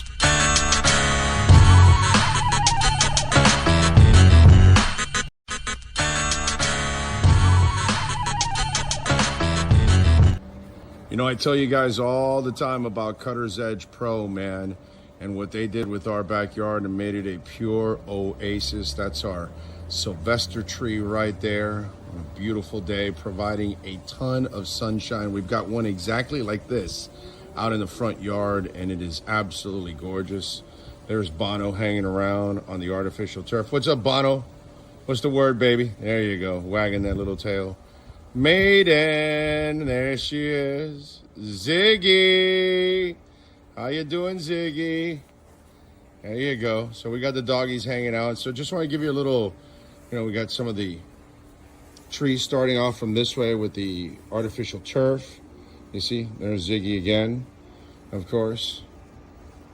Got it all the way. And look, we got some flowers coming out. That tree now will start to also spring, and it's absolutely beautiful too. So got all that, they can do all kinds of things for you in your backyard to kind of make it an oasis, which is what we've done. And obviously the dogs can play. What's up, Bono? I got him there hanging out. Maiden. There she is. There she is. The one and only. She is mean as a skunk, by the way. Just want you to know. She's awesome with us, but I mean, if you're a stranger, you don't want to meet Maiden. So as you can see, and then the artificial turf, remember, there's no watering. There's no cutting the grass. It looks fabulous like this the entire time. You know what I'm saying? It's beautiful. Back here in this corner is where we put the barbecue. I wheel it out, cook, then I wheel it back in. See, looks beautiful, doesn't it? Flowers are coming out. It's awesome. And then when I want to play a little golf, there's my putting green down the side, which is a beautiful thing.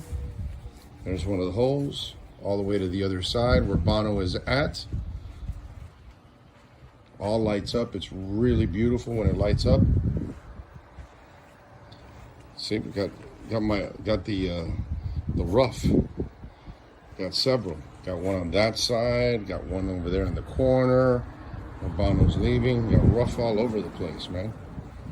Just in case, you get the ball trapped in there. That's it. That's another swing.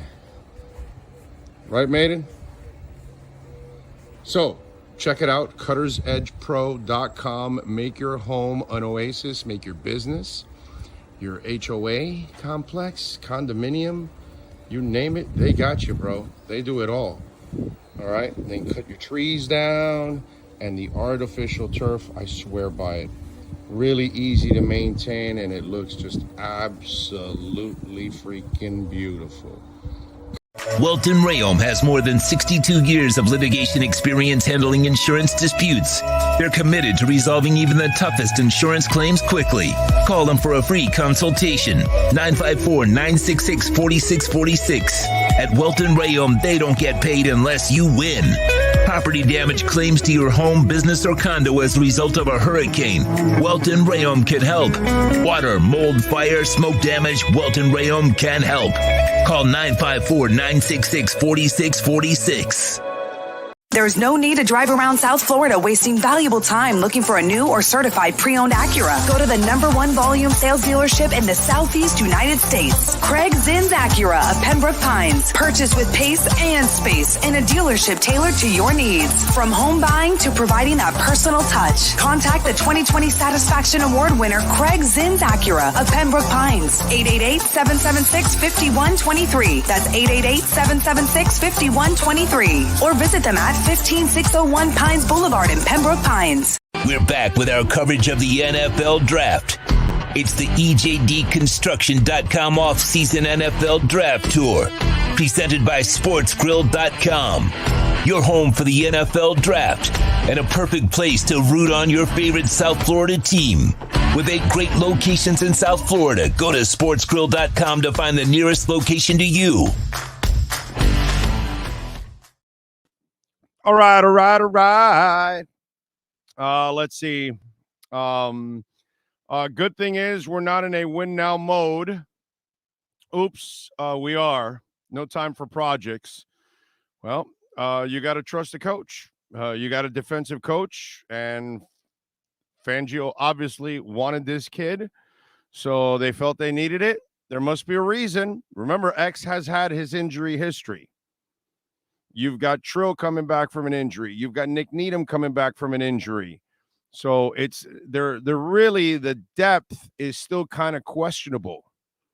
And you're in a passing division. You got to face a couple quarterbacks that can sling the ball. So you've got to be able to cover, and they've got a bunch of weapons. So you've got to be able to, take advantage of it. And I would imagine that that's probably their thinking. Plus, you've got to think ahead. Since Noah Igbenogany is a failure, he's the guy that should be replacing one of your corners. It failed, right?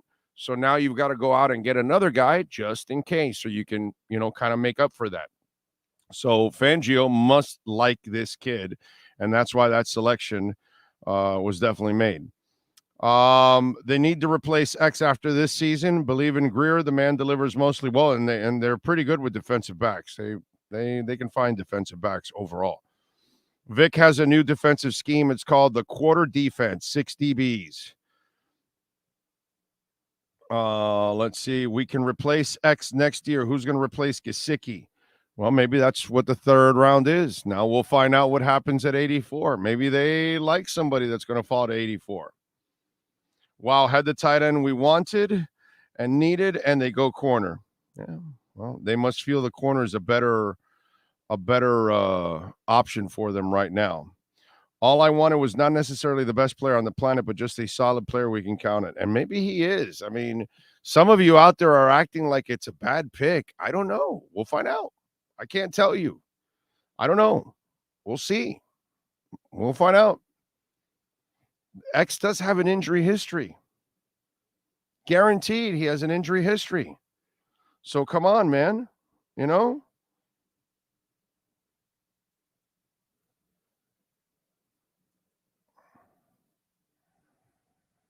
I will try to get a little input on it. I'm sending out some feelers. We'll see if I can get something. We'll find out.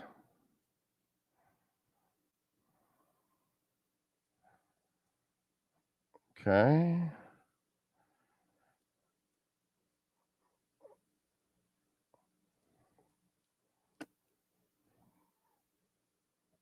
I'm still sending out, by the way. I sent out to a few. Remember, tonight's kind of a rough night, but I am sending some out now to see if I can get a little feel for some of these guys. I will get something. Don't worry about it. I guarantee you. Gus 1388 says Cam Smith is not going to contribute this year. Will be a redshirt year. Maybe not. You never know that. You can't say that, Gus 1388. You just don't. I don't know that. You don't know that. We got to watch the kid. Did you think Kader Kohu would do something off the street, undrafted Division II? This is a second round pick. You can't be a schmuck if you're a second round pick. You've got to be a pretty decent player. In the first 3 rounds, I expect you to get players that can make an impact right away in the first year. Do something. You know what I mean? In a perfect world, I'd like to see that. Obviously, I don't have a problem if it takes them 1 year and in their second year the light goes on or something. Sometimes it takes a year or 3 for some guys. I get it. But, year or 2. But if you get a guy in the second or third rounds, you'd like to see something from him as soon as possible.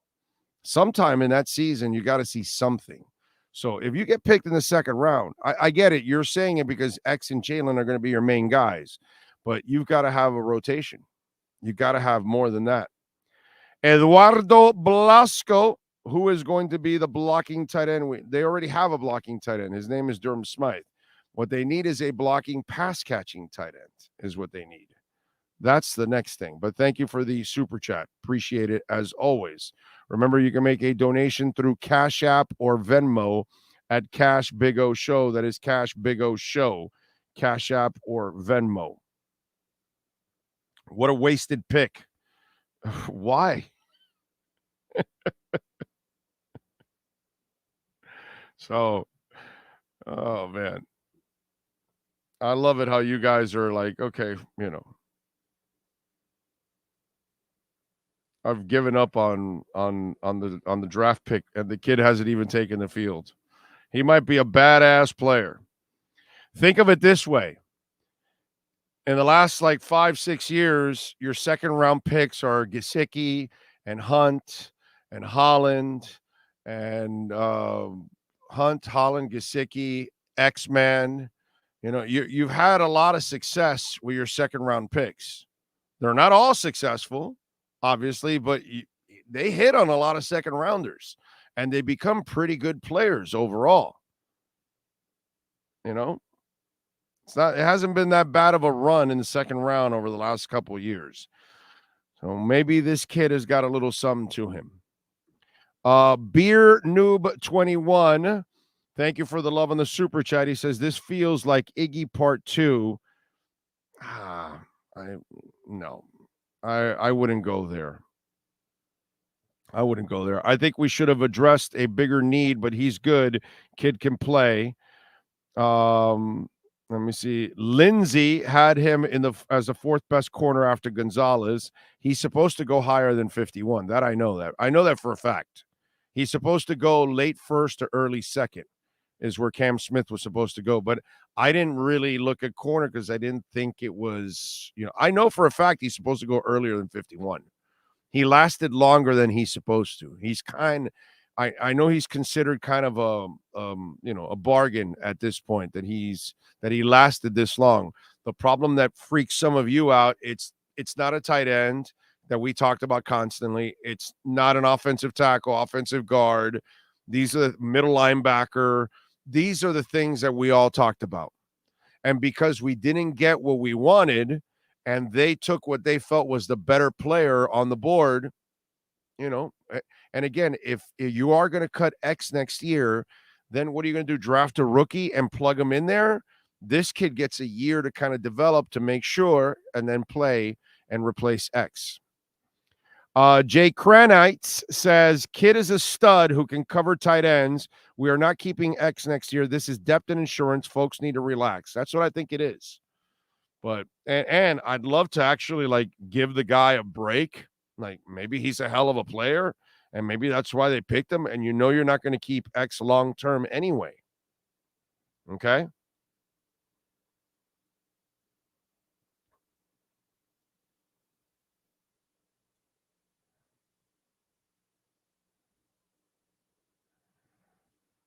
Okay. What else do we have? Brian says, watch Cam Smith quite a bit. Well, you watch South Carolina football. He was a first-round talent that fell. He's a shutdown corner. He dominated in the Tennessee game, was all over the place. Not a popular pick, but a quality one. Well, it's not popular because it's not the sexy pick that we all talked about, the sexy positions that we all talked about, So I love this, Big D. This is why Greer's not a top-tier GM. This is drafting Iggy over Jonathan. This is stupid. They're a contending team. How can he be a bad GM? People like this Dolphins team to be one of the better teams in the league. The quarterback was the number one rated quarterback in the NFL last year. This is the best Dolphins team you've had in over 20 years here. I'm not sure what the hell you're talking about. But he's actually built a team better than anything you've had here for 20 years.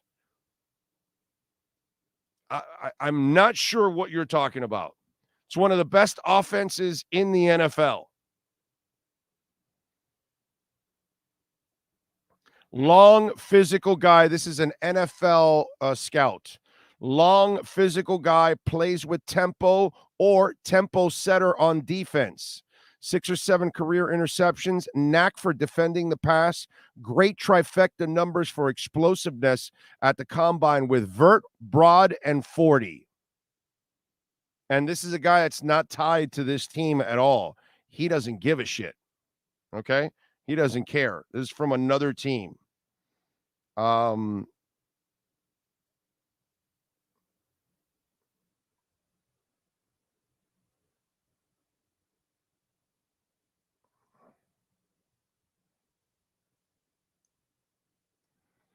I'm just answering. I'm answering a scout. Hold on. Okay. You got to appreciate them reaching out to me in the middle of the damn draft. Okay. Let's see what we got here. Somebody sending me something on Twitter. Cam Smith, he scored a 9.68 on the RAS out of possible 10. He ranked 71 out of 2,222 cornerbacks from 1987 to 2023. Wow. Okay. So apparently his scores are through the roof. I'm telling you, he's supposed to be a late first or early second. I just didn't look at him because I didn't expect them to take a corner. They must love this kid if they took him. They must love him. Okay. Now you got one scout already with a good report on him. Let me see if we get another one too. Okay. So watch him be the best. We'll see. Who knows? He would not have been my pick, but I think Chris knows more than I do. Well, they do really good with secondary. They've done a really good job overall with the secondary. The lazy thing is that you bring Noah up. You know what I mean? Think about this. You bring Noah up with a guy that found X, Minka, right? Found Holland, need him off the street. You know what I mean? It's like, it's so stupid. Oh, Noah. And then I can just come back at you and give you a whole bunch of other ones that were successes. Shut up, idiot.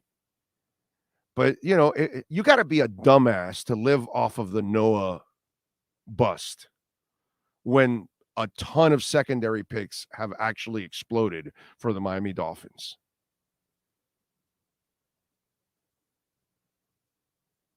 So, I mean, it's just stupid. And like Big D there, oh, he's terrible. This is the best team you've had in 20 years, you moron. How can it be terrible if this is the best team you've had in 20 years? Do you remember Joe Philbin? Do you remember Dave Wanstead screwing up that team and that defense? Anybody remember any of that? Because what I've seen here is way better. They were injury-riddled last year and almost beat Buffalo if it wasn't for the rookie coach screwing things up. With the third stringer and a whole bunch of injuries. Come on, man. I mean, it's some of you out there, you're such a fan, right? You get blinded and then you say the dumbest shit out there. Like Big D. Oh, the terrible GM. Yeah, he's only the best GM you've had here in 20 years, you moron. This is the best team you've had here for 20 years, you moron. Oh, yeah, no, he's terrible. You know, it's just like, God, constantly, bro. Constantly. People ask me all the time how I put up with this, you know? Because it's like king-size stupidity. Oh, Greer's a terrible GM. Well, this is the best thing you've had. What are you talking about, dude? This team's got a great chance to go to the playoffs. So if they took the damn corner, there must be a reason why they took the corner. They must love the hell out of that corner. And again, as I filled you in right away when it happened and it came to mind, X is gone next year. He's gone next year. He knows it. His agent knows it. He's got to ball out this year because he's going to be playing for the Dolphins possibly for one more year or somebody else that's got to give him a new deal because he'll get cut here. And if he is going to get cut because you've got to pay Jalen Phillips, Jalen Waddle, you got to pay Wilkins, you got to pay Sealer, you got to pay Tua, you got to pay Holland. You got a lot of money coming up that you got to pay. You can't keep X. And you got to replace him. And so you replace him with a cheaper option for the next 4 years or 3 years after that. And then you got to give him a contract after that. But this year you develop the kid, you get him ready, and then he takes over for X. And this way it's either Kohu or him playing the slot or the corner, right? With X gone. And then Needham and Trill are your depth. With Jalen Ramsey on the other side. But folks, you just, I think Ramsey will be gone after 3 years. 3 years, not 2. The money, the signing bonus, all that, and he's young enough, you can probably keep him for 3, I think. I'll say 3. I think so. So, anyway. Big O Greer is one of the best GMs in the NFL. We have one of the best rosters we've had I know. The front office is excellent. This team is headed in the right direction. To complain is asinine, dude. And to even complain about Greer after the shit you've had here for 20 years, it's freaking ignorant, bro. It just is. It's ridiculous. We got a good team here, man. This is the first time. If you followed this show for years or decades, okay, because we've been around decades, I have not been very complimentary of the Miami Dolphins for the last 20 years. People know it. If you followed the show, I'm not a big fan, a big believer of a lot of the shit that was coming through here for 20 years. You had your little moments, but they were moments. They weren't like the 11-5 with Sperano. That was bogus. And I said it that year. You're not really building on anything. It's a fun year. The Gase thing, you didn't really build on it.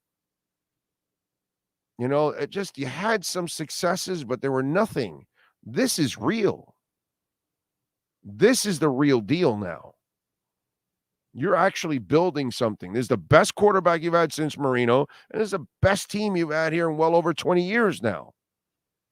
To complain about this, I don't get it. I really don't. All right, where we're at right now with the draft. We're a ways away, so I know I got time to talk here because obviously we are at pick 59, I think. By the way, Shoemaker, the tight end, went to Michigan, went to the Cowboys. Tyreek Stevenson, University of Miami cornerback, went to the Chicago Bears at number 56. Let me see. After Miami picked Cam Smith, Zach Carbonet from UCLA, the running back, went to Seattle. Gervon Dexter, Florida defensive tackle, went to Chicago. Tui Putupi, whatever it is, USC's outside linebacker, went to the Chargers. Rashee Rice, SMU, wide receiver, went to the Kansas City Chiefs. As I told you, Tyreek Stevenson. John Michael Schmidt, Minnesota center, went to the Giants. Luke Schoonmaker, Michigan tight end, to the Cowboys. Now we're waiting for the Buffalo Bills. And then the Bengals, the Jags, the Eagles, and the Lions to wrap up round number 2, and then we can move on to round number 3. Darnell Washington still there, by the way. Darnell Washington still there. Tucker Kraft still there. Brenton Strange still there. DeJuan Jones still there. Kind of the same guys we were talking about. I'm not saying they're going to be there at 84, but there is a chance. Some people think Tucker Kraft could last in Miami at 84. If that happens, you know, it won't be so bad, right? Exactly, because you were there during the Marino Shula years. Yes, I was. And we haven't had anything since then. This is the closest we've gotten to at least having that. And that's pretty fun. So hopefully this year with double-digit wins, I think they're going to win the division. Then maybe we can get – I get it. Some of you are so jaded from the last 20 years. You have no objectivity, and you just cave into the negative. That's why a lot of you end up listening to these idiots that feed you all negative crap. That's what happens, you know?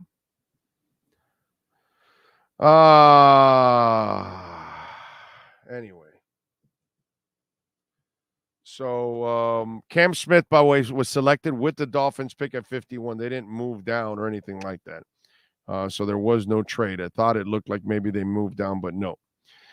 Big R, are we going wide receiver at 84? Probably. I think they'll go kicker at 84. I think kicker is a necessity right now. You know, Jason Sanders kind of iffy. Let's go for a 3rd round kicker. Let's really piss you people off. Okay. Big O, why are people so panicked? Because, bro, that's, you know, I see it in crypto. When you got those soft hands and just a little FUD happens and they sell right away, you know, and so it happens. And that's the way it is. We have Dolphin fans that are just weak-minded at this point. They've lost so much in the last 20 years, right, that they only expect the worst. they can't give themselves a chance to enjoy the moment. They can't really, they don't want to take a chance to go out on a limb and say, we're going to have success. It's just one of those things. And they gravitate to negativity. That's why they follow idiots on social media and websites and YouTube and all that feed them negativity. And then they go watch it to torture themselves. Right? Because, they were trading for Jordan Poyer, right? Wasn't it going to happen? Wasn't going to sign Jordan Poyer, right? That's kind of what oh, no, they're trying to get rid of Tua. No, they're not. And so this is kind of what it's all about. And it's like we have a large section of Miami Dolphin fans that are just masochistic. I've got a couple of friends of mine, okay? And Lisa, if you're watching, she knows because she has my cell number, and we go back and forth, and she will come at me with some link of some guy on Twitter or some idiot on YouTube or saying, can you believe this? And I'm like, Lisa, what are you doing? Stop paying attention to these people. Okay? That's what they want you to do. That's kind of the idea. They're just trolls. But there's a lot of you that fall for it, bro. Hook, line, and sinker, and you give into all that negativity. And I don't know why. And I don't know why we should be negative about the Dolphins right now. I'm super excited about the Dolphins. I trust these guys. I think they're headed in the right direction. I think we finally got the right offensive mind here to go along with the front office. And then you got the right defensive coordinator. I think we're headed in the right direction. Let's watch them build on what they did last year. That way we can feel good about all of this. Humble Legend says, us Fins fans have PTSD. Big O, you know this. Yeah, you're right. Thank you, my brother, for the super chat. That is very kind of you. Thank you. You're right. You're right. I do know this. But it's just, I'm trying to help you off the ledge. And I want you to enjoy this. I really do, because you're going to regret, a year later, if they are in the playoffs and they make a deep run, or let's say they go to the Super Bowl or they win it, and then you're going to go, man, I bogged myself down 6 months ago, a year ago, with all these idiots that just wanted to, throw all this negativity my way. And why do that? Why torture yourself? Take this ride with me, man. It's going to be a fun one. I think they've figured it out. I really do. Maybe we can draft the equipment employee from New England that had the balls at the perfect PSI. Yeah, there you go. Squeeze them balls. Dave Whitning says, Big O, we have a great team except for the O-line. How are we supposed to feel good about not upgrading the O-line? That's the problem, Dave. They have more belief in Austin Jackson and Eichenberg than we do. And that's where we have to then trust them now, that hopefully they come back healthy and they get to prove. I still think they'll get a lineman in free agency if they don't get one in the third round. By the way, Osiris Torrance, Florida guard, went to the Bills at number 59, and DJ Turner, the cornerback from Michigan, went to the Bengals at number 60. So some of the guys we were talking about at 51 are still available for Miami at 84. Okay. Let's see. We are negative because we drafted a player who's going to be a rotational player at best this year. And then next year, if he's a starter, then what? What about if he becomes the nickel and he's the best player out there, better than Kohu, better than Needham, better than Trill, and he creates a threesome that shuts everything down with that badass safety that the Dolphins have named Javon Holland? What about if that happens? What about if this kid really translates really quickly and becomes a nasty player right away? What are you going to say then? It's a passing league, ladies and gentlemen. You've got to defend. And now you've got Aaron Rodgers along with Josh Allen in this division. The Patriots don't scare you at all, but you're going to need to defend and you're going to need to have depth. And unfortunately, Xavier Howard has not proven that he can stay healthy, has he? Right?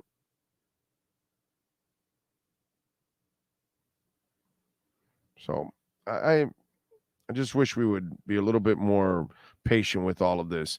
And I just gave you a report from one scout. Okay.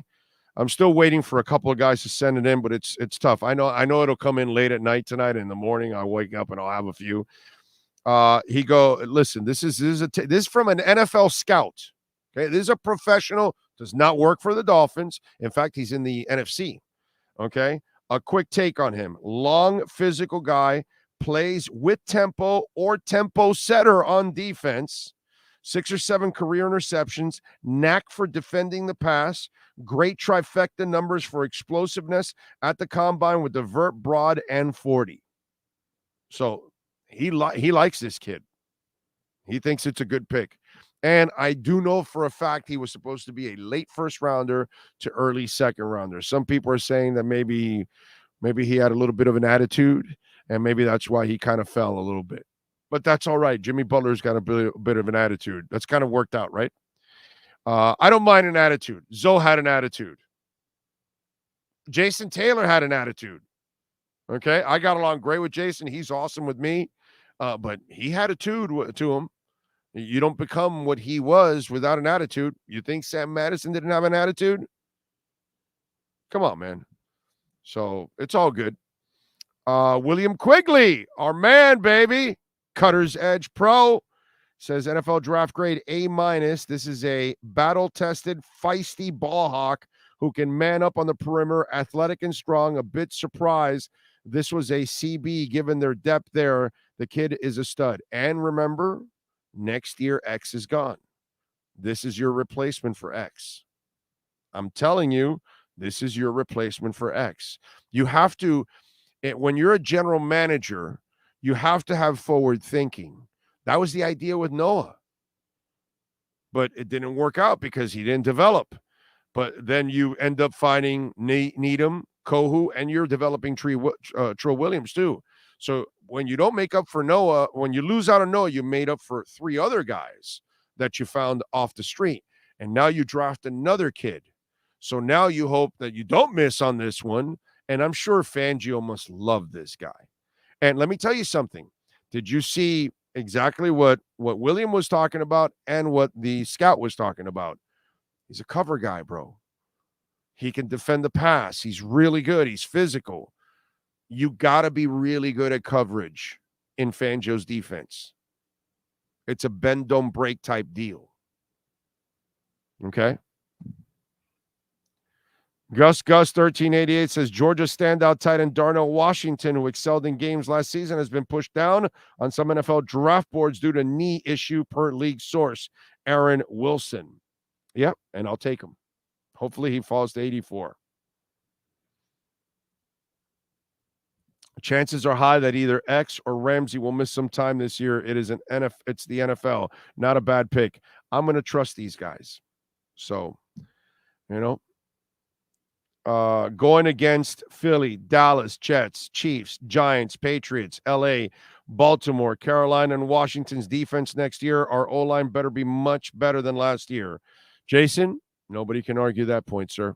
You are 1,000% right. Cruz Ruiz, thank you for the love on the super chat. Remember, you can make a donation through Cash App or Venmo at Cash Big O Show. You can send your question, comments, or insults there. And you can make a Bitcoin donation on Cash App or Venmo at Cash Big O Show. Cruz Ruiz says, airspace above officially became a no-fly zone as of 4/28/23. I don't have a problem with that. It's a passing league. You need to have a bunch of corners. You got to shut these fools down. And that's probably why they did it. And again, I'm going to trust. Okay, so all of you are excited about Vic Fangio, right? All of us in the Dolphin Nation, we're excited about Vic Fangio. We trust Vic Fangio. Do you not trust Vic Fangio? I think it's a terrific addition to the Miami Dolphins organization. I think it's one of the best defensive coordinators. He's going to become one of the best defensive coordinators that they've ever had here for the Miami Dolphins, right? He's going to, I think, live up to some of the guys we've had in the past that were really good, okay? So if you're happy with Vic Fangio, and if Vic Fangio is standing on the table saying, hey, Mike, hey, Chris, I need this corner, then what are you doing? What are you doing? If Vic Fangio thinks he needs this corner and you've got to plan ahead also because of X, injury history, the future, all of that, then you can't have it both ways. You can't have it both ways. You can't be excited about Fangio, and then the man says, I need another corner to run my defense because it's a coverage defense, and then, hey, oh, no, it's a bad pick. Well, why is it a bad pick? Here's a kid that was supposed to go in the late first round, the early second. He falls all the way to 51. I'm already getting one excellent review from an NFL scout, okay? Just because it's not the position that you and I were talking about constantly. So we got to act like spoiled children because we didn't get what we want. Well, we're not paid to do this, okay? We're not paid to run football teams. Our jobs aren't on the line. What you and I do is complain for a living. Okay? So they do it for a living. Vic Fangio does this for a living. So if Vic Fangio tells you I need another corner, then what are you going to do? If he's not convinced that Trill Williams can be the guy, or if he's not convinced that Cater Kohu, he didn't see enough from Cater Kohu. As much as you and I like Cater, and I'm a Darth Cater guy, but maybe he's not convinced with Darth Cater. And guess who is the boss? You or me or Vic Fangio? So if you love the addition of Vic Fangio, then you need to actually respect the fact that the man clearly wanted another corner. And with all the injuries you had last year, Lord knows you need the depth. Boy, do you need the depth. So there's nothing wrong with having another corner in a passing league. Okay? And if this guy is as good as people are saying he is, then maybe they got themselves a steal in the second round. And by the way, again, look at the recent track record in the second round for the Dolphins. It's been pretty freaking good. So there's a good chance that this guy's going to be a player. Brenton Strange, the Penn State tight end. Okay, there's one of my guys off the board. Went to the Jacksonville Jaguars. Wow. They got the Giants kid who had Evan Ingram, who had a great year last year, and now they added Strange. So 2 tight ends. Juice Struggs, the center from Penn State, went to the Texans at number 62 and 63. Marvin Mims, wide receiver out of Oklahoma, goes to the Denver Broncos. We move on to the third round. The pick is in for the Chicago Bears. So we are awaiting what the pick is. By the way, the Eagles have the 65th and 66th picks, the second and third picks in the third rounds. Jesus Christ, bro. God damn, man. The Eagles are loading up, brother. Jesus, they got picks. They've done a marvelous job of putting together their team, man. Gotta love that. What if Hooker is there at 84? Take him. But my problem is that if DeJuan Jones, Darnell Washington, DeJuan Jones, and Tucker Kraft are there, I got to get one of those guys. And by the way, we are how many picks? We are 21 picks away. So can these guys last over the next 21 picks is the question. And we were talking about 51, and some of these guys are going all the way to 84. So there you go. We'll find out what happens. Emilio Pupo says, in Fangio, we trust. We have to, man. We can't be hypocrites and say, oh, yeah, we love the Fangio addition. Oh, but the guy wants a corner. We can't give him to him.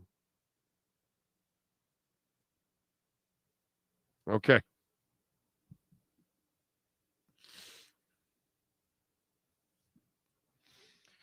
Has talent, but a nut. Loves football. Very unstable off field.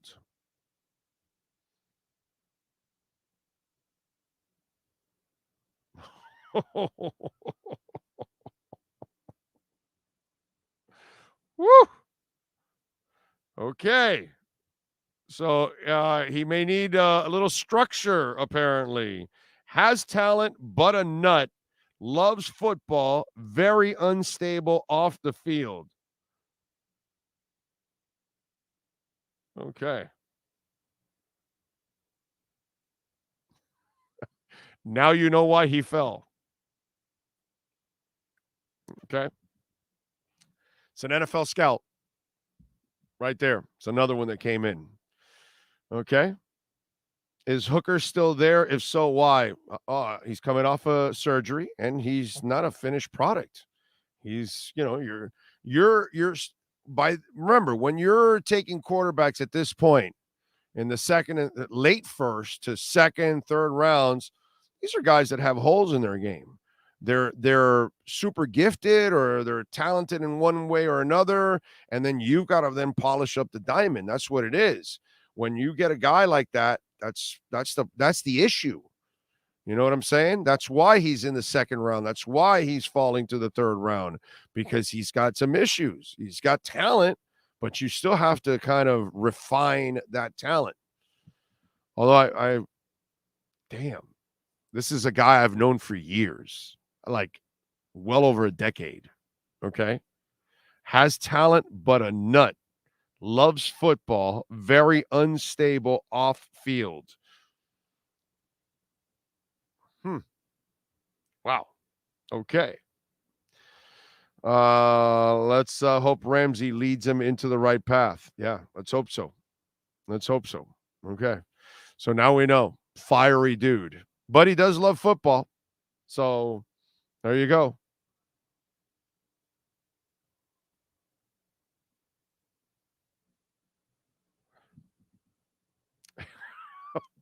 That one threw me off.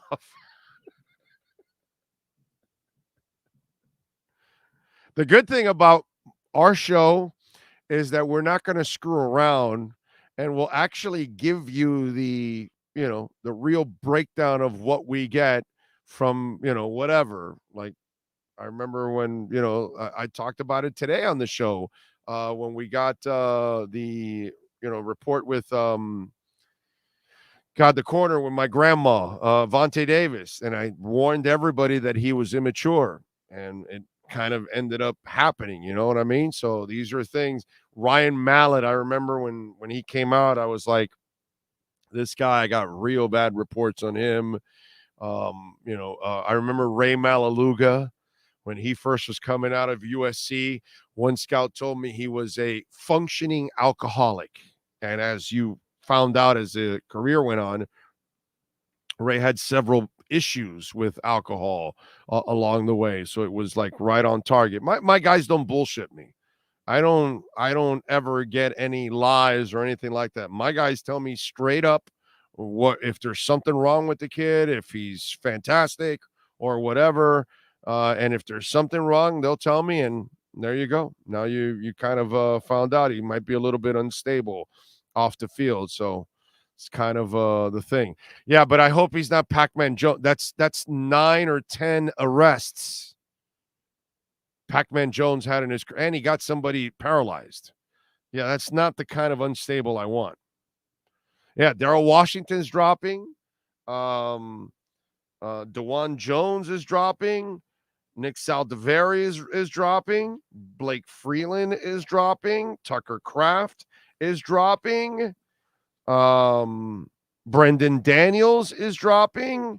Anthony Bradford also. So we've got some guys that are available. Zach Pickens from South Carolina, the defensive tackle, goes to the Chicago Bears.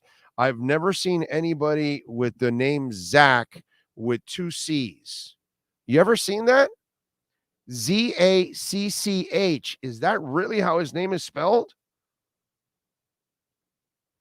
Z-A-C-C-H. Like, I know Zach Krantz, and his name is Z-A-C-H, but he doesn't have 2 C's. Wow. Okay. Take it. All right. I know some guy named Zach Thomas. Doesn't have 2 C's either. If it was the old Miami Dolphins, I'd be worried, Big O, but I think we have the right people on the staff as players help the kid come along. Okay. I hope so. Let's no. Lawrence Phillips, my God. He doesn't have that kind of a track record, bro. He doesn't have that track. Lawrence Phillips dragged his girlfriend by her weave down like 3 flights of steps. Okay? That was a different animal. And by the way, when I describe Lawrence Phillips, an animal is the perfect adjective to describe that thing. I know he's dead, but I don't have any sympathy for Lawrence Phillips. Was a tremendously terrible individual. That guy played Death Race 2000 with a bunch of kids that he got pissed. He played a pickup football game and then got pissed and tried to run them over. I mean, this was a bad dude, bro. Bad dude. I think I've told this story before.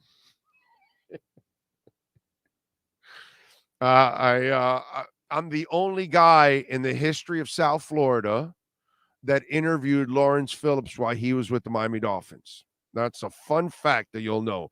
No one in the media at all interviewed Lawrence Phillips while he was here for a very short time. The only person was yours truly. That's it. Okay? And so I'm doing an interview pregame, right, for QAM's pregame show. And so I interview Lawrence Phillips and I'm done. And there was like a couple of people waiting behind me to do it, right?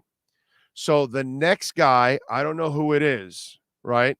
I don't remember the guy. In fact, I think it was a guy that wasn't really a regular in the media scrum. I think it was somebody that was like an occasional person. And so he's the second person, but he never gets the entire interview off. In fact, he never really got the interview off. Why? Because the first question out of the guy's mouth is, "Hey, Lawrence, have you talked to Scott Frost lately?" You know, Scott Frost now is a coach. But back then, Lawrence Phillips and Scott Frost got in a fight in Nebraska over the girl that he drug down the flights of steps in a weave.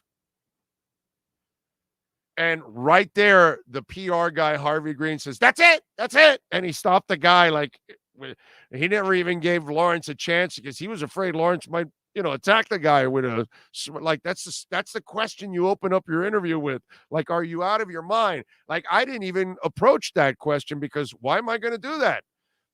That wasn't going to get me anywhere. Nobody was going to answer that. And all I was going to do is just screw up the whole situation and screw up the interview for everybody else. Right. And that's kind of what he did. The other people wanted to interview him. They never got to interview him because that's it. They closed him out to the media. He never interviewed again with anybody, and he was cut like within a week later. He was cut. He was done because it was a stupid move by Jimmy Johnson. But then again, he had a general manager, and I know he's no longer with us anymore. I forgot his name now.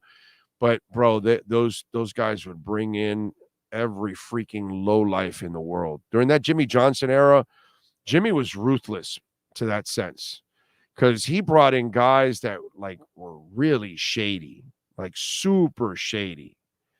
He brought in I forgot the name of the receiver that was incredibly shady.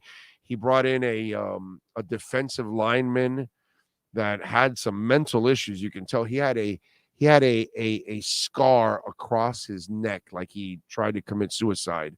I forgot the guy's name from the Cowboys that he was released, and then he brought him here. Charles Jordan was the receiver that he brought here, who had would throw gang signs up and had some kind of history with that. Like Jim Druckenmiller he acquired. And Jim Druckenmiller, I got to tell you, may be the dumbest human being I've ever seen in a locker room. Talking to that guy, I'm not sure he had much of an IQ. I don't think he can spell cat And if you spot him, the letters C and T. Okay? Seriously. Like that he unearthed every rock in the world to put a team together. Yeah, he did a lot of like really weird stuff while he was here. He built a hell of a defense, but he didn't do anything else. He was terrible everywhere else. Pat in Asheville says, "Oh, you love Lawrence Phillips. Admit it. After all, he was named after Larry Mullen Jr." Oh, man. Cecil Collins. Yeah, he brought Cecil Collins in. Demetrius Underwood. Nice freaking job by you, Gordon. Demetrius Underwood. That dude freaked us out, bro. Like we were talking to him in the media room, and he had this scar, and I don't know, the way he was answering questions, it was kind of like you can tell he was kind of like a space cadet and out there. Yeah, dude, he brought in some shady ass characters while he was here. The longest yard, Jimmy Johnson. Kind of, yes. Classico Video says, Big O, would you really enjoy you do one show a week of your behind-the-scenes stories in local sports? Interesting stuff. If you listen to the show every day, I know some of you like to just go listen to a segment here, a segment there, an interview here, or whatever. But if you listen to the show, I tell these stories all the time. So it's just, you got to listen to the show. I'm not just going to do a show just for your convenience of just stories. Listen to the show and you'll hear all kinds of things. I'll share because it just comes up.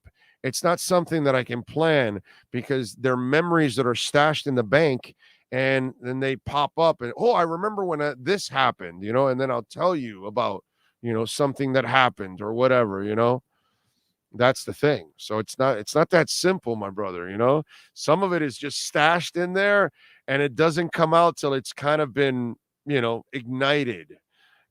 Guy Brown, thank you, sir, for the love on the super chat. Very kind of you. Really appreciate it. And remember, you can make a donation through Cash App or Venmo at Cash Big O Show. Greg, thank you, my brother. Day 2 is day 1. LFG, thank you, my man. I appreciate it on Venmo. Very nice of you. John Geeb, also on Venmo with a little love. He says, you got to love the casual fan. They fall in love with the names on big teams. They never heard of the guy and starting saying nonsense. They also underestimate how comfortable McDrip is with running, maybe with Smythe this year. Who knows, honestly. I agree. But let's just can we give it a chance? And let's find out. Maybe the kid's a hell of a player. And again, we got to plan for X's departure next year. So, appreciate it. Thank you all out there, as always. Donations through Cash App or Venmo at Cash Big O Show. And you can send in your questions, comments, complaints, insults, all kinds of good stuff. Always appreciate that. Thank you very much. Let's see. I think I mentioned Juan Castillo on Cash App. Thank you, Juan. Very nice of you, sir. Okay. Let's see. Let me catch up here for you on the third round. Let's see where we're at right now. Sidney Brown, 66th overall right now. Okay, so Zach Pickens went 64 to the Chicago Bears. We told you about that. Tyler Steen, the Alabama offensive guard, goes to the Philadelphia Eagles. Lineman, again, they're smart, man. They're really smart. I don't think you can draft enough D and O linemen. I have no problem loading up on big bodies every year. I just think you've got to keep a rotation of that. You got to have depth on both sides of the ball, and if you dominate there, you're fine. The Eagles, with their second pick consecutively in the third round at number 66, Sidney Brown, Illinois safety. The Denver Broncos at 67, they take Arkansas inside linebacker Drew Sanders. Right now, the Detroit Lions are on the clock at number 68. Then we've got Texans at 69, Raiders at 70, New Orleans at 71, and Arizona at 72. Remember, the Dolphins are at 84. Okay. So we are 16 picks away, ladies and gentlemen. Okay. And let me see if I've got any other possible reports coming in on our boy. Nope, no other. I know I'm going to get some more, and I'll probably give you more on Monday. I'll be able to give you a little bit more information, but I think I've given you some information already that you're really not going to get anywhere else. So, Big O, you never know. We might draft a wide receiver, says Devin. Man, you never know, right? How is Trent Simpson still available? That's a player worth trading up for, says Dylan. Panthers on that James Brown big payback. Dave Coleman says, who was the D lineman that missed practice and said he got, Alfred Oglesby. If I remember correctly, right? Alfred Oglesby said he got kidnapped by Martians or something, or I don't know what it was, but it was bullshit. I think it was Alfred Oglesby, I want to say, if I'm correct. People need to realize the Dolphins like Eichenberg and Jackson. I know, I've been trying to tell everybody that. Hooker to the Lions, says Samuel Robina. Really? Did they do that? I have not seen it. Let me see. Well, the Texans have taken Tank Dell, Houston receiver Tank Dell. So there you go. So we are now at pick 70 for the Raiders, folks. So we're getting closer and closer and closer. I like it. All right. Oh, the Lions have taken Tennessee's Hendon Hooker. Okay. Smart move. Wow. I don't like their first round pick. I know he's a player, but I don't take a running back that high in the draft. But overall, you know what? I got to give the Lions a little love. I think they've had a pretty damn good draft overall. Lions done a nice job, man. I got to say here, last year, I've said this over and over. Dan the Man Campbell, very likable. I don't believe in the rah bullshit. We'll find out if he wins this year. Then I'm officially dead ass wrong. But he proved me wrong last year. He did a really good job overall, way better than I expected. I didn't expect a lot of substance out of Dan. I kind of expect that rah stuff that really that runs its course quickly in the NFL. And yet, to his credit, he did one awesome job last year with that team. To change the culture of a losing program is not easy, bro. That is really difficult to do, to change the culture. And he has gone about changing the culture. Pat Riley did that here over a quarter century ago when he got here. The team was kind of new still, but it didn't have a winning culture. And it didn't know how to win. It didn't know how to be a great organization.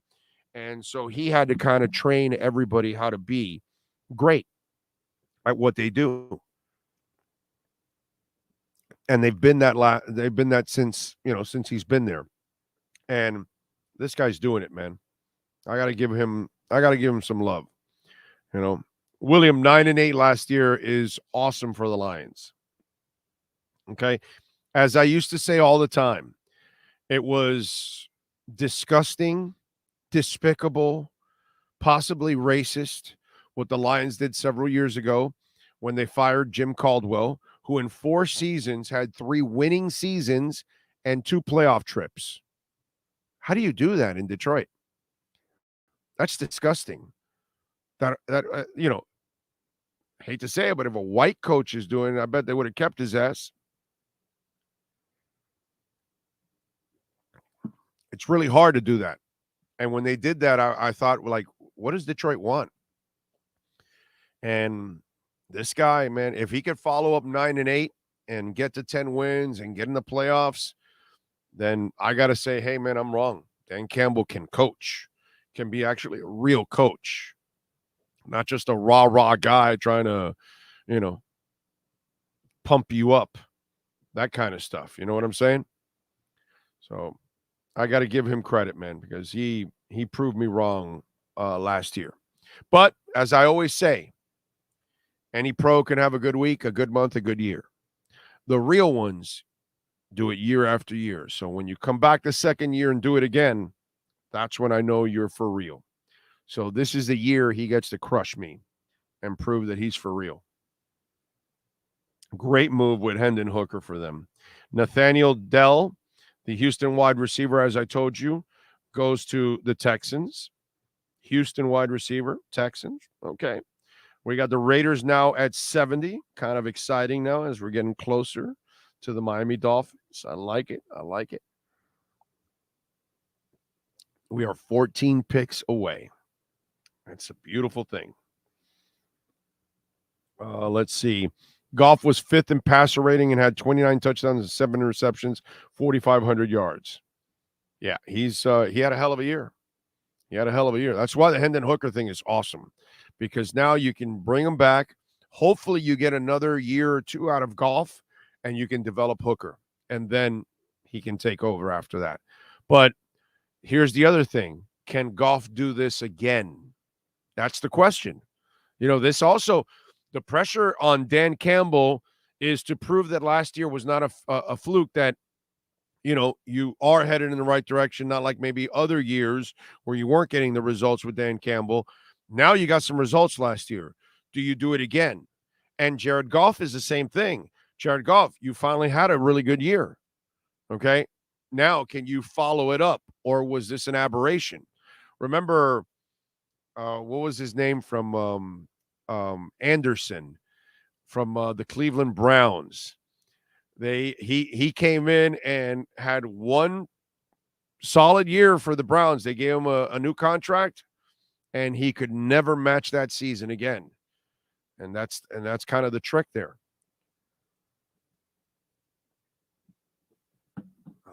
Man, the wife saves me with that. And thank you all out there, because I don't have that lime and honey if it's not for you guys.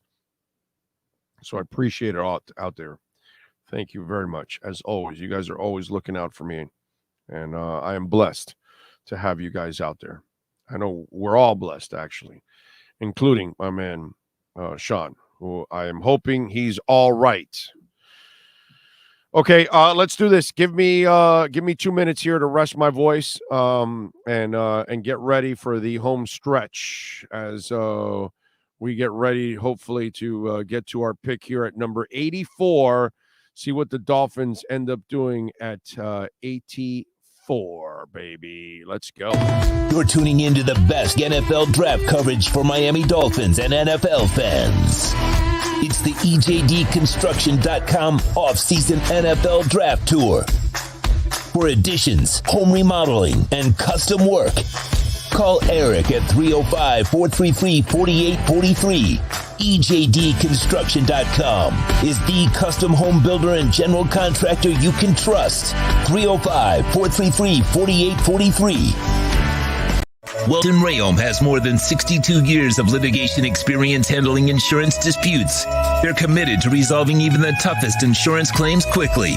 Call them for a free consultation. 954-966-4646. At Welton Rayom, they don't get paid unless you win. Property damage claims to your home, business, or condo as a result of a hurricane, Welton Rayom can help. Water, mold, fire, smoke damage, Welton Rayom can help. Call 954-966-4646.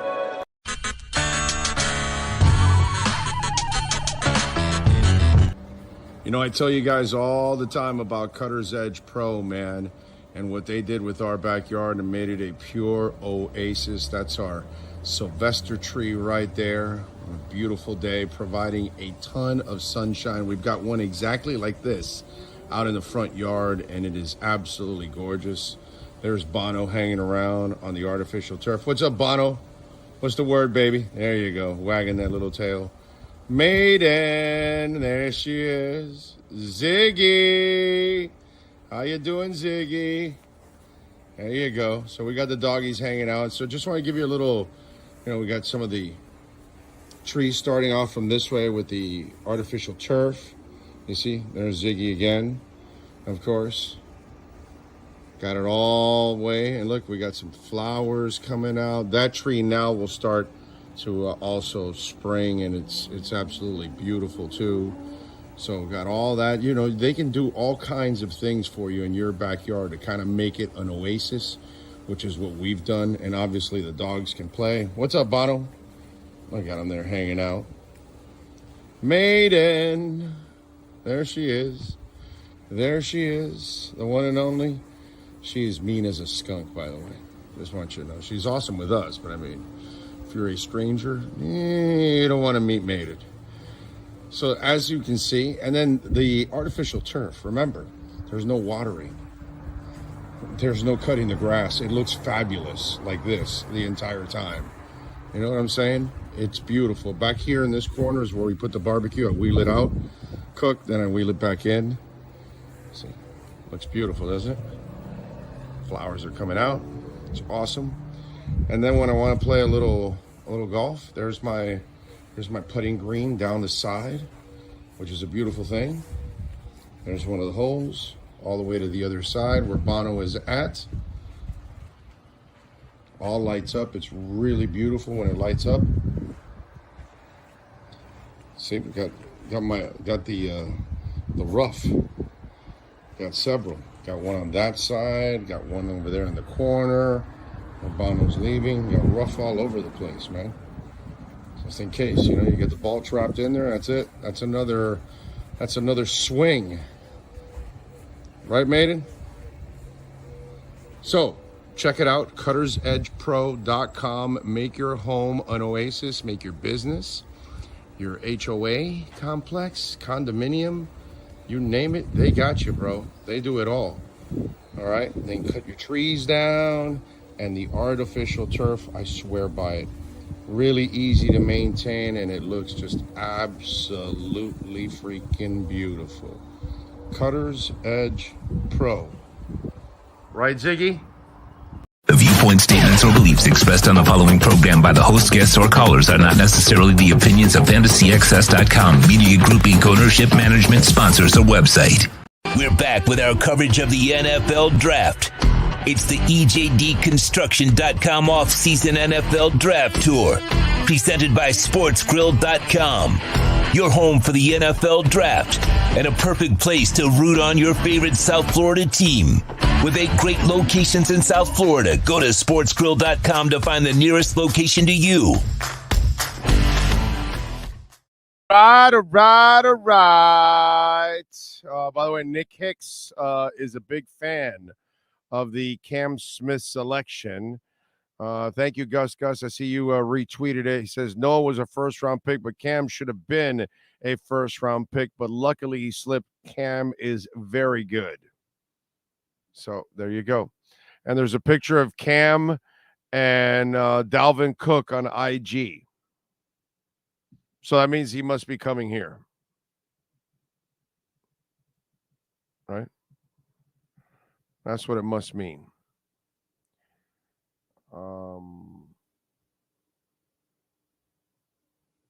Marcel Louis Jacques says they were this close to a massive red alert at the cornerback last season. I'm all for adding on that room. Draft good players, then figure the rest out. Exactly. I agree. I have no problem with it.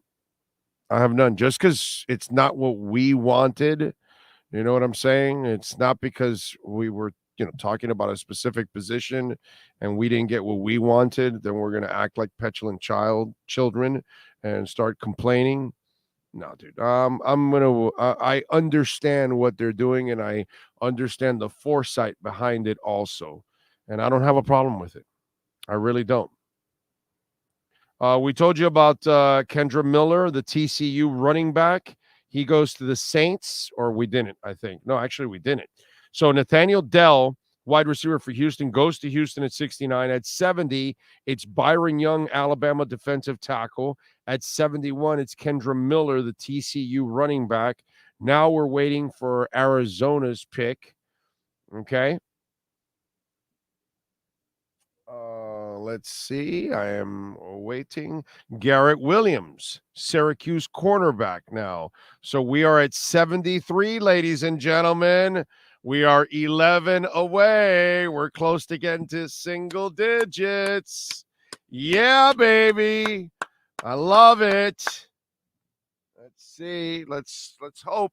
And again, all right, looking at the names, Darnell Washington still there. I thought he wouldn't get to 51. Wrong about that. He didn't get he's available at 51 and he's available at 84. Okay? Tucker Kraft, my boy. I love Tucker Kraft. Going to be there at 84. Looks like it. All right.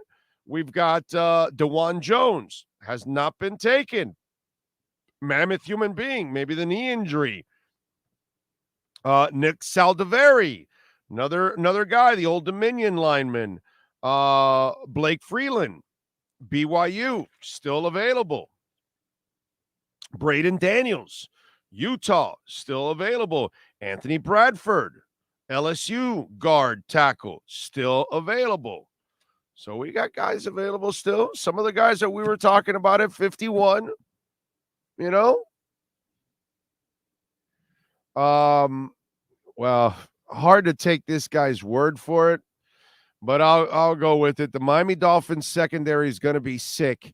Cam Smith at 51 is amazing. He can do it all. He was put in some really tough situations in college that has led to some negative hype. Don't believe it. Dude is real. Okay, so there you go. Everybody says he's a player. Okay. Guess a little bit of a crazy guy, but a player. Jalen Hyatt, Tennessee wide receiver, just went to the New York Giants at number 73. So we got things moving here. We are moving. The Browns have selected Cedric Tillman. So there you go. Browns are off the board at 74. We are now at 75. We are waiting for the Falcons. Let's see. What else do we have? Okay, we are still waiting. So Falcons right now at 75. I'm getting excited. We are now 9 picks away from the Miami Dolphins selection. Yes, sir. Protect the child. Oh, you mean Tua? Yes. Maybe they'll get a lineman. We'll see. Or they'll get a tight end. I don't know. I have no idea. I really don't. I really have no idea. Maybe they're going to go, maybe they don't want young linemen. Maybe they're going to wait for after the draft and then they'll sign a couple of veteran linemen. Maybe they'll sign the Fleming guy and Taylor Lewan. Right? I don't know. At this point, what the hell? What can I tell you? We will try to figure things out for you. Let's see.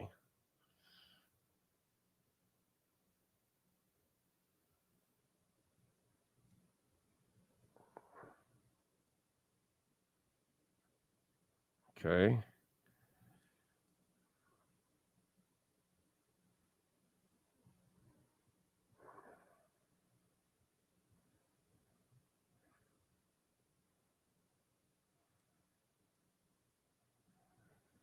Okay. Just sorry, sending some messages here. Just want to make sure. Let's see. Oh, will you read us a bedtime story tonight? It's late. I'm going to dream about the concert tickets I just overpaid for. And Halle Berry. What'd you buy? Oh, the U2 tickets. Yeah, those things were expensive.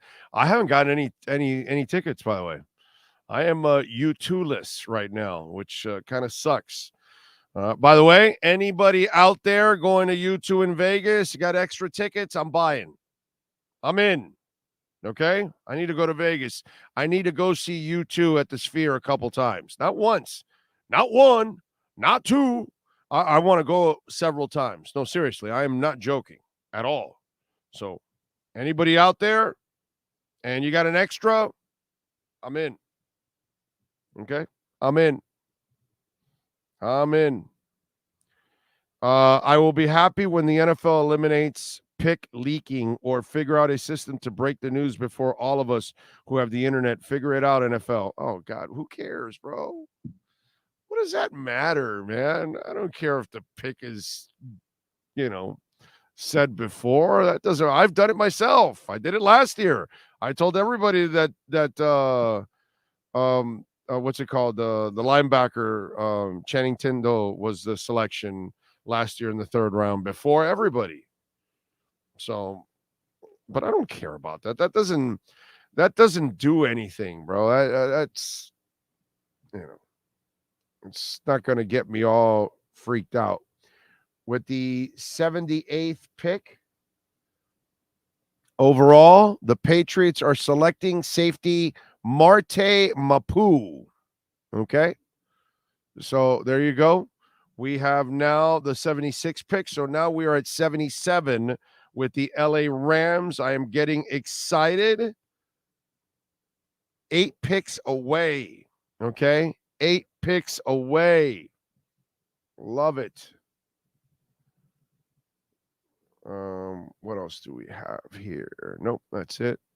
8 picks away. So we are waiting for the LA Rams to make a selection. All right, what questions do you guys have out there? If we draft another secondary player, Fangio will be implementing the prevent defense. I think they're going to get a few veteran linemen too after June 1st. I think that's what's going to happen. I think that's what they're doing. Leon says the only real need on the roster is the person to play left tackle for the games Armstead cannot play. Well, maybe that's what Fleming and Taylor Lewan and those kind of guys, maybe they're going to go with veterans. That way they don't have to teach a young guy and count on a young guy to bail you out. Maybe you just go with a veteran, and these are guys that could fill in with no problem whatsoever. I think that's what's going to end up happening. Kind of makes sense too. Instead of a young lineman that may transition. Young linemen sometimes don't make the transition right away. Sometimes it takes them 2 or 3 years, to figure it out. My man Blake Freeland is still available. He's an athletic freak. He put up numbers at the combine a man his size should not be able to achieve. I'm a Freeland guy. So he's one of those guys that I have no problem targeting with the 84th pick in the draft. So Fluker, it's funny. What is it? Miami FLA 305. I don't know why he hasn't been signed after those pictures in the video. The dude was shredded, bro. He was in great shape. And I don't know what it is. There must be something with his lower body, knee or something that they may not be convinced, or something with Fluker. I know he had some inconsistencies in his game, but it's kind of strange that nobody's taking a chance on Fluker. You know what I'm saying? Now, remember, some of these older guys, you're bringing them in, you also are taking a chance too because their bodies are a little beaten up. You brought in that guy last year. What was the veteran guy that they brought in, and he never got to play because he actually got injured? I'm forgetting his name now. It's a guy that the guy that played in Kansas City, that played with Tyreek Hill. I'm forgetting his name now. They brought him, and he ended up getting injured, never even played. And the guy got injured. Fisher, that's it. Thank you, Spree Brown. Fisher, Eric Fisher. Dude never played and got injured.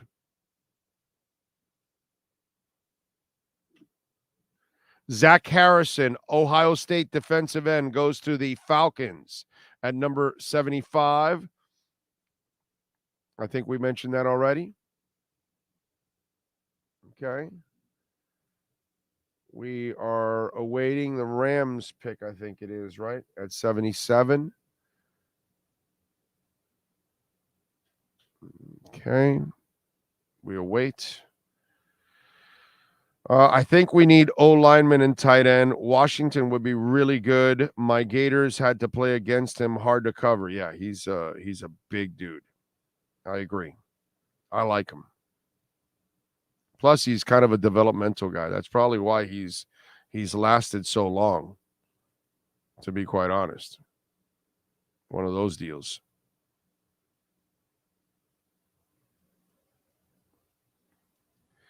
Let's see. DeJuan Jones. Yes, he's still on the board. Yes. Panthers. You know what? Dude, I haven't even checked. What's going on with the Panthers, man? I haven't even checked that game. I feel terrible. What's going on with that game? I don't even know the score or anything. That's bad on my part. I'll watch it when I get off the air now. After the 84th pick, I will end up watching it. 4-4 in the third. Holy crap. Wow. That's amazing. Barkov do anything? Holy shit, he's got a goal and assist. How about that? Barkey actually stepped up. What a concept. So used to watching him choke. Took a chance on the mental health. Now take a chance on the physical health with Darnell Washington. Big O, think Greer is still trying to trade Cedric? Oh, yeah, but it won't happen until tomorrow. They're not going to get any kind of pick now for him. Nobody's giving up a second or a third. It's like Dalvin Cook. You want to trade Dalvin Cook? Maybe you'll get a 6th or 7th rounder, and then they'll ask him to take a monster pay cut. Like nobody's giving up anything for Dalvin Cook. Nobody's giving up anything for Cedric Wilson. And Dalvin Cook's a hell of a player, but, they're not going to give up anything. Just nobody's really going to make moves like that. And if they are, it'll be tomorrow, and it'll be late picks, 6th, 7th rounders, things like that somebody may do. I don't think for Cook, but I'm saying for Cedric, maybe a 6th or 7th rounder, something like that. Dave Militic says, I got you, O. What are we talking about? You talking about you too? Don't play with me like that. Don't play with me like that. Okay? Let's see. Yeah, Barkov showed up. He needs to. Panthers going to James Brown on the Bruins. The Dalvin Cook trade's not going to happen. Yeah, whatever, bro.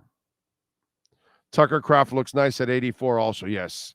I would be you guys, listen, if you listen to the show a lot, you know that I've been a Tucker Kraft fan. That's one of the guys that I really like in this draft. So I have no problem getting Tucker Kraft. Byron Young, Tennessee defensive end, goes to the Rams at 77. So we are waiting now the Green Bay pick. Let's see. I don't see anything there. So we're waiting the Green Bay pick at 78. So we are 6 picks away, man. I love it, man. This is fantastic. We're getting there, baby. We're getting there. They did. Oh, don't tell me the Packers did try. Is that true? Oh, no. Oh, man, the Packers took Tucker Kraft. Damn it, you bastards. I love Tucker Kraft. All right, let me scratch him off. By the way, Darnell Washington, he has an injury.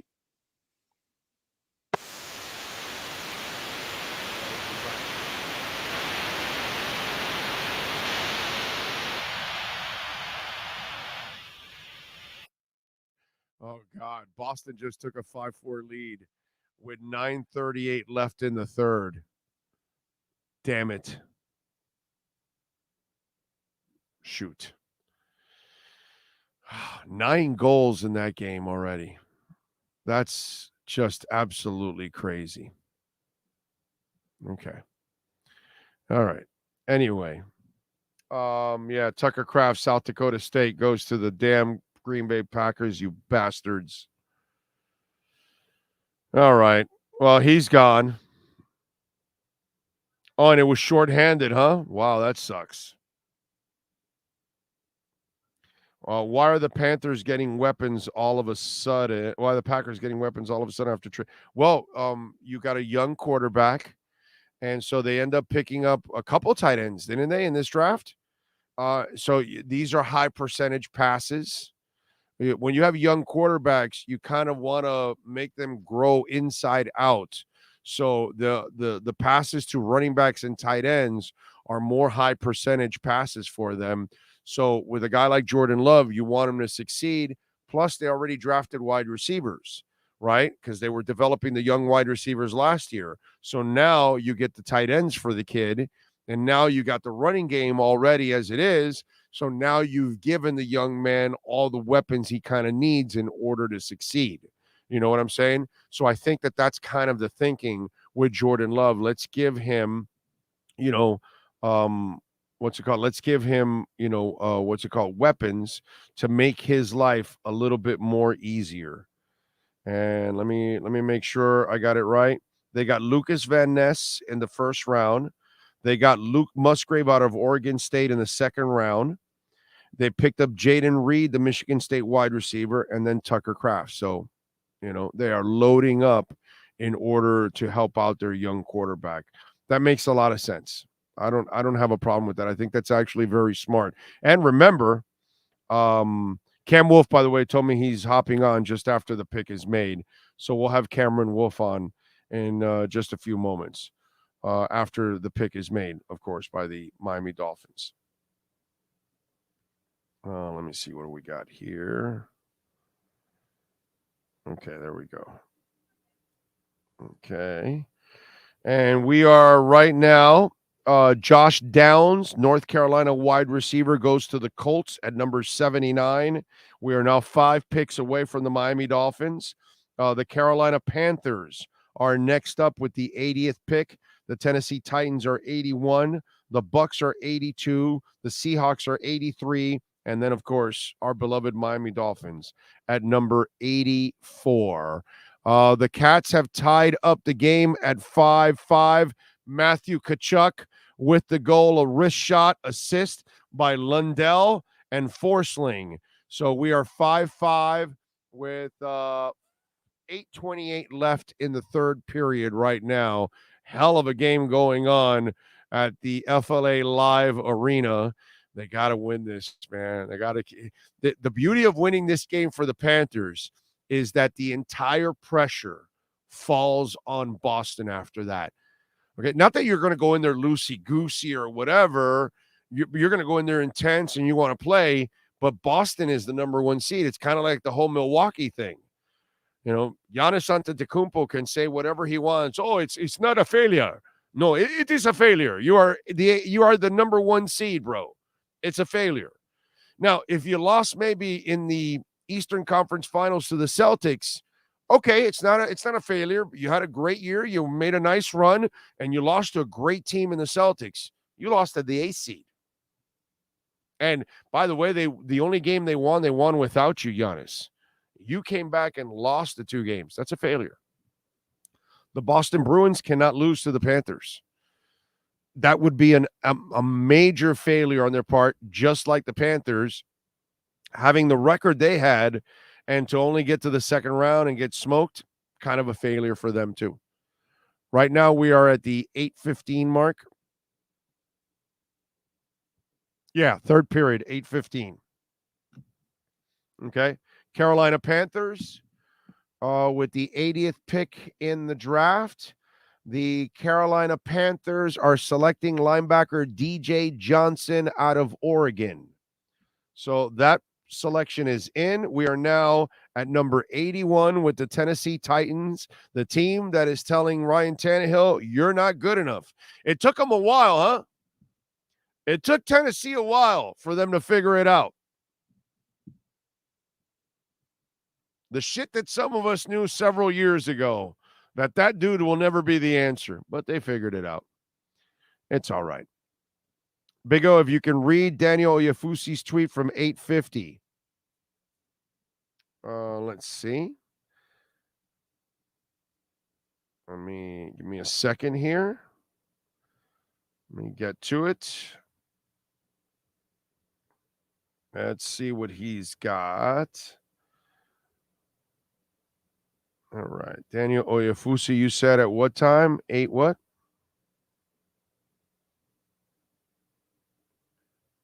You said 8:50?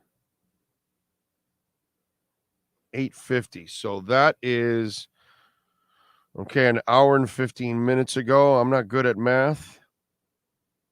Let me clarify. Okay. Cam Smith said he didn't have a ton of contact with the Dolphins in the pre-draft process, a combine meeting and a late scheduled 30 visit, but Chris Greer's son, Landon, is on the South Carolina football team. So he had talked with Greer at practices before. He said, let me clarify. Smith said he knew Landon Greer's dad was a GM, so he spoke to Landon about the ins and outs of the league. And okay. All right.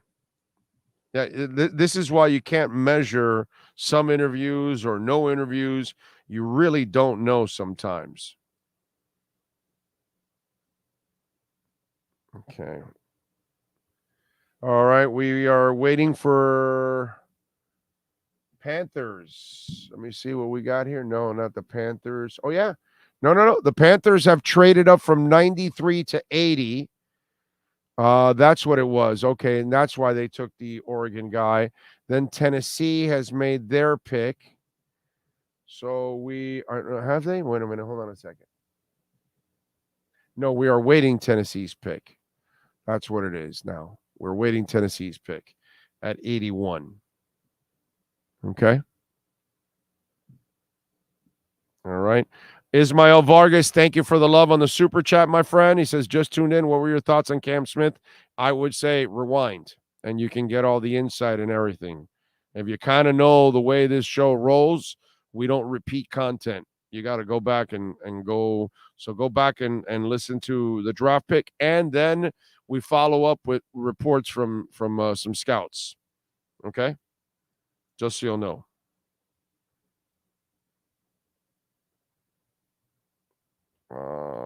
Let's see. We got it here. Just check in. But thank you for tuning in, Ismael, as always. Appreciate it. What else do we have here? Can you imagine a corner or a safety trying to tackle Washington? I know. He would be pretty good. Hope the Bucs don't snag Darnell Washington. They took Mock from us already. Trade down and get loud. Let's get loud. No, Mallory won't. He's not a blocker, bro. He's not a blocker. You can't. No, that doesn't make any sense. They just got rid of Gesicki. Like McDaniel refused to use Gesicki, and Gesicki's a playmaker. So why would they get Will Mallory, my man? No shot, dude. No shot at all. Kachuk scored again. Let's see. No. It was at 2, whatever that guy's name. Brendan Montour with the assist. The Panthers are leading 6-5 right now with 5:38 left in the third. Holy shit. I can't wait to watch this game. I'm just going to watch the third period of this game. Holy shit. What a finish. I got to get me some dinner and this because I have not eaten. Okay? This thing started, and I told my wife was like, can I get you any dinner? I'm like, well, but I'm on the air, and it's like I can't eat at the same time and all that. That would be kind of disgusting and rude. You know what I'm saying? Let me see what we got here.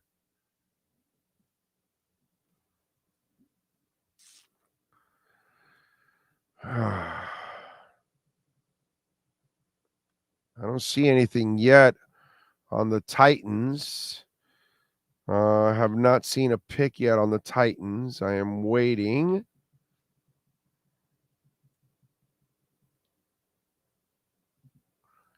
I don't know if anybody has seen it and I just have missed it. But so far, I don't even see it on the board yet. Still 6-5 with 4:54 left in the third period. Panthers leading the Bruins at FLA Live Arena. Let's see. Nope, I don't see anything yet. Still on the Titans. I am waiting for the pick. Why the hell is this Titans pick taking so long? Huh? What the hell is going on here? Let's see.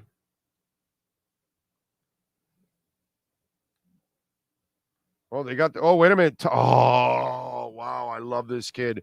Titans got Taj Spears, the running back out of Tulane. Mark my words. I love this kid. Okay. Maybe he ends up being a bust. Maybe he's a terrific player. That's a steal for Tennessee to get Spears. And, obviously the whole Derrick Henry thing. I don't think they want to give him a new contract. So you get Spears in the third round. I saw this kid in the Senior Bowl. So impressed with him. I really like this Tulane running back a lot. Really good pick. Bucks are picking at 82. We are a couple of picks away from the Miami Dolphins. So looking forward to it. Let's see if the Dolphins get something special here or trip us out once again. And to kind of go over it, we talked about Darnell Washington at 51. Well, guess what, folks? He's falling to 84. DeJuan Jones, we talked about him, the Ohio State mammoth human being. He is still there. Nick Saldiveri, the Old Dominion lineman. I saw him at the Senior Bowl. I like him. Blake Freeland, the BYU lineman, is still there. Brendan Daniels, we talked about with Utah. Anthony Bradford, another guy from LSU. These are all the kind of guys that could help out the Miami Dolphins. Leon Fresco says, "Do the Neil Rogers and eat on the air." we kind of we're kind of dating ourselves nowadays when we do this, right? Because there's like a shitload of people nowadays that have no idea who the hell Neil Rogers is because it's been a while now. You know what I'm saying? We got a lot of young people, but yeah, Neil wasn't on television. Neil was on radio eating. So it's a little different than you're watching somebody eat. That's a little different.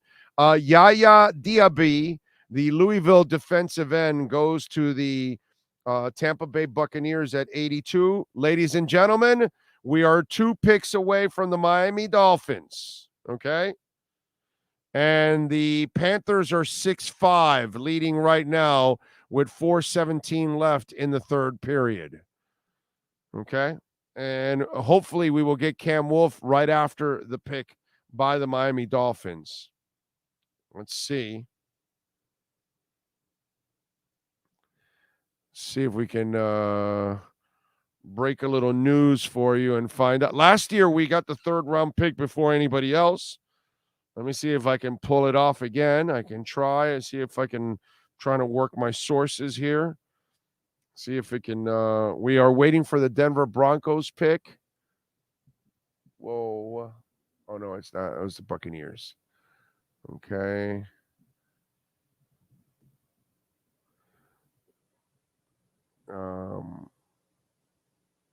Still waiting. By the way, 4:17 left in the third. Panthers still leading by 1. Broncos are on the clock. Benjamin Albright reports. So we are just awaiting. The pick is in now. So the Seahawks traded with the Broncos for that pick for number 83, apparently. Good pick by Tennessee with Spears. I really like that kid. Not that Miami, was going to draft him, but Broncos trade up to 83rd. Okay, I got that trade up. They take Iowa CB Riley Moss. Okay, so Jeff Zebrick is reporting that Iowa CB is gone now to the Denver Broncos. So now we are going to find out the Miami Dolphins are on the clock, baby. Let's see what happens here. Let's see if the Dolphins can get it done. See who they end up picking, or do they trade down? Who knows? We shall see. All right, here we go, ladies and gentlemen. Who are they picking? Will we see Darnell Washington? Will DeJuan Jones be picked? Probably neither one, right? But none of the names we talked about. They're going to throw us another curve, and they're going to pick somebody that we have not had on the list. Not even an old lineman we've had on the list. Watch. Oh, man. I always love that because, it just kind of proves that we're not experts or anything like that all the time. Hopefully we will get something here shortly here. So Riley Moss just went to the Denver Broncos. We are waiting the pick for the Miami Dolphins, the 84th pick in the third round. It is a 21st pick of the third round, 84th overall, the second pick of the entire draft for the Miami Dolphins. As you all know, they picked Cam Smith with the first pick at number 51 in the second round. The question is, what do they go with now? Is the question. Who do they pick? Who do they select at this point in time? Tell me, please.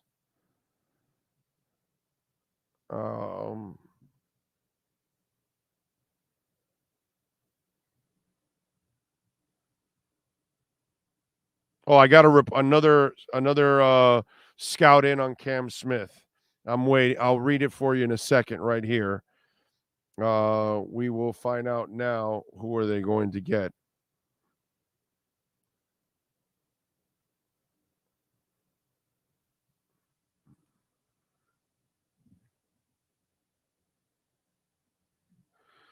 Oh, man. I don't have anything so far, folks. I am waiting.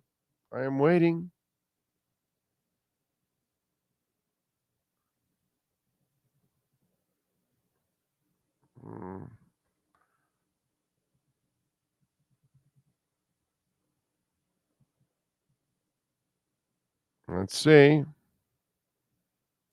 Darnell, please. 7-5 Panthers? Really? Wow, it hasn't even updated it here on this computer. That's amazing. I still have 6-5 with 1 minute and 17 left. I have 6-5. That's what I have so far. Oh, man.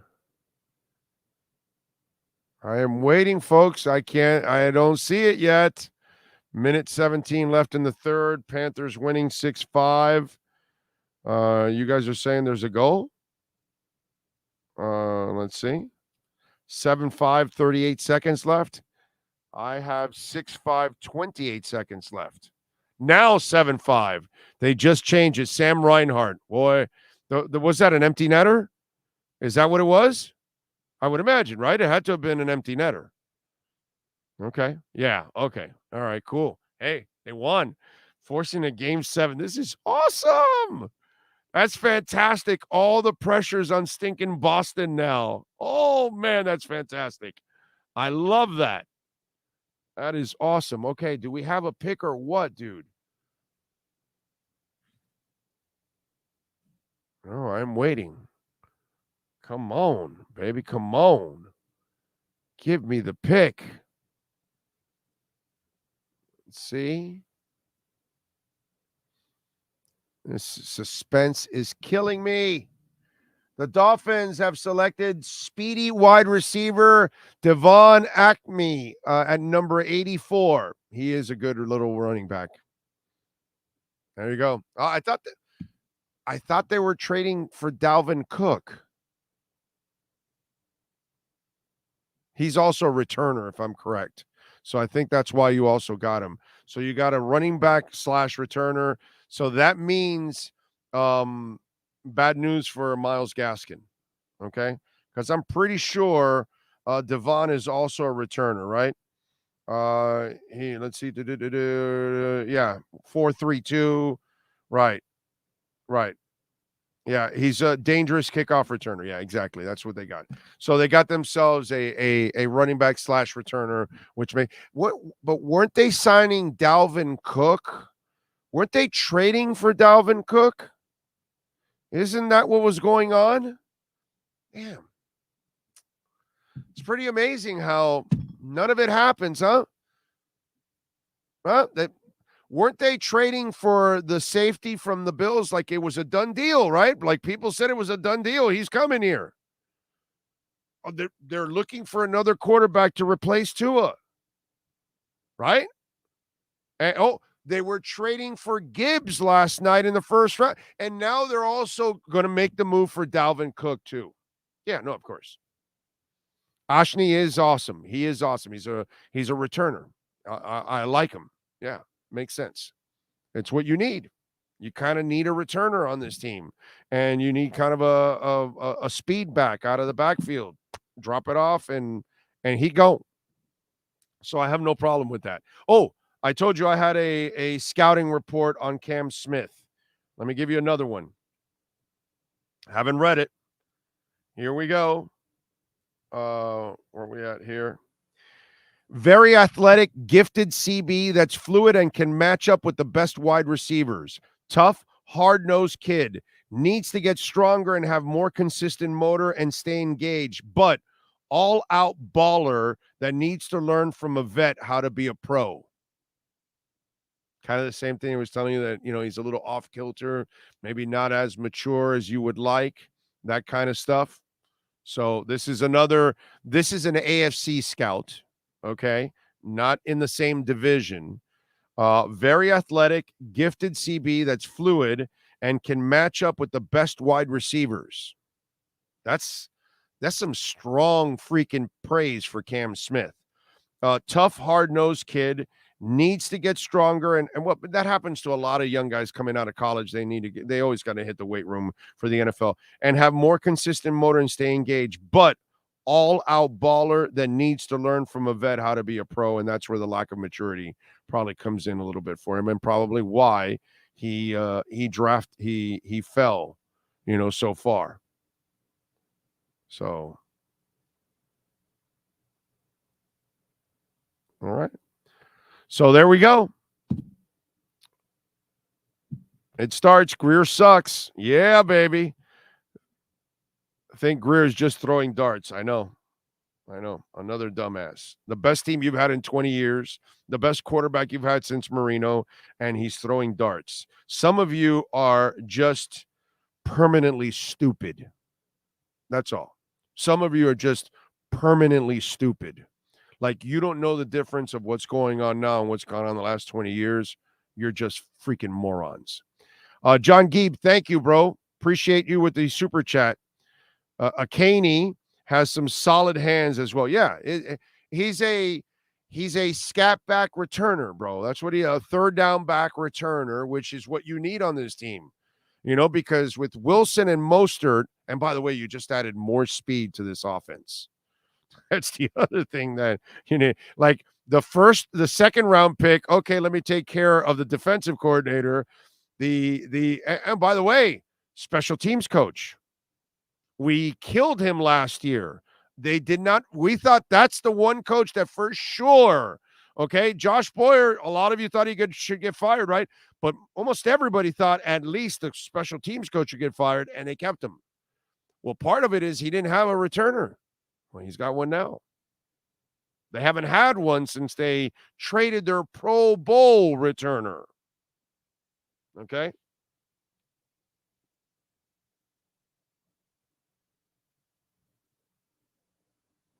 All right.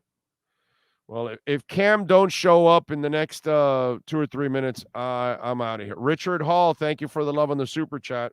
You guys got questions? Fire away. Give me the questions. You got comments or whatever, go ahead. Richard, thank you. Remember, you can make a donation through Cash App or Venmo at Cash Big O Show.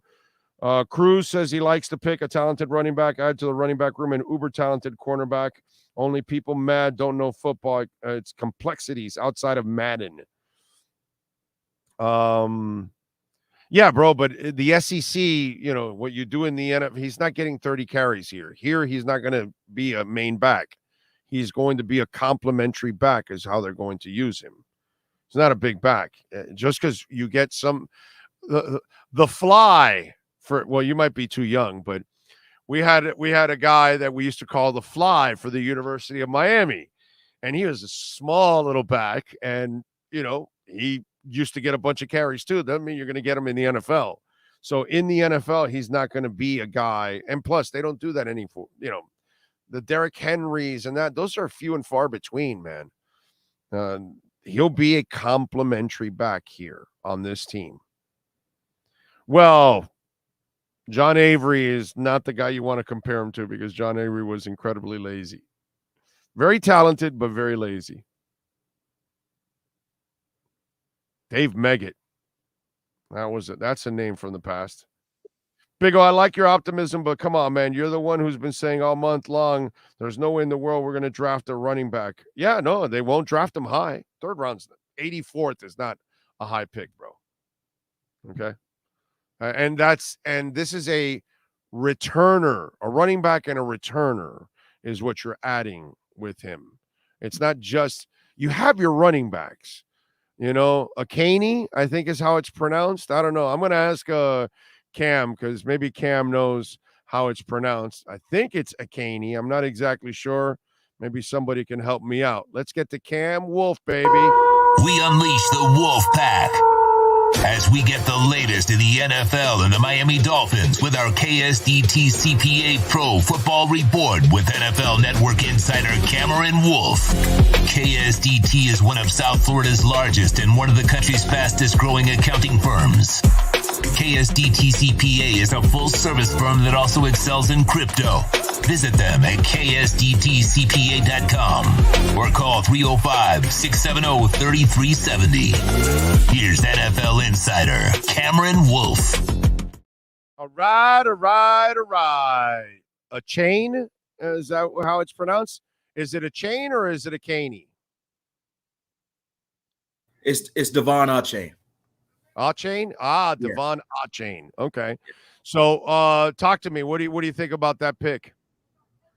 I think that it gives some more speed for McDaniel to play with. I think that, to me, a lot of fans have been asking for a running back for a premium position for a while. And to me, spending a third-round pick is probably as premium as you get for a running back these days. And so I think they spent resources here. There was a huge drop-off between the top two, Bijan and Gibbs and the rest of the backs, but I know they had Achane pretty high on the second tier of guys. And so he helps in the return game, which is what I think also he's going to play running back too. He's going to play running back. Of course he'll play running back because they'll use a But he could be the returner, which fills a role there. But he'll also play running back. And what I think is going to be interesting is, they're going to go to the San Francisco mentality of having 3 or 4 backs that run at one given time. There won't be a guy on this team that is going to get consistently 25 carries a game. It's going to be, you're going to see Achane getting some carries. You're going to see Mostert getting some carries, some Jeff Wilson getting some carries. And then if Gaskin makes teams, maybe he gets some carries as well. So, you're going to see multiple backs. That's what they've always done in San Fran. And that's kind of going to be the philosophy there. And so I think that wait a minute. So they're not trading for Dalvin Cook?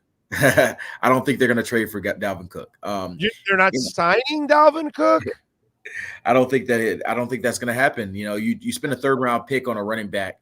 I think that probably takes you out of that market. Now Achane is smaller. He's 5'9", 5'8", maybe 190 pounds soaking wet. Like I said, he's a scat back, third down returner on this team. He's not going to be a feature. I think you view him as a weapon, right? Because he's going to be used as a receiver. He's going to be used as a back. I think they view him as a guy you get the ball in his hands as a playmaker and let him eat. And so it's another.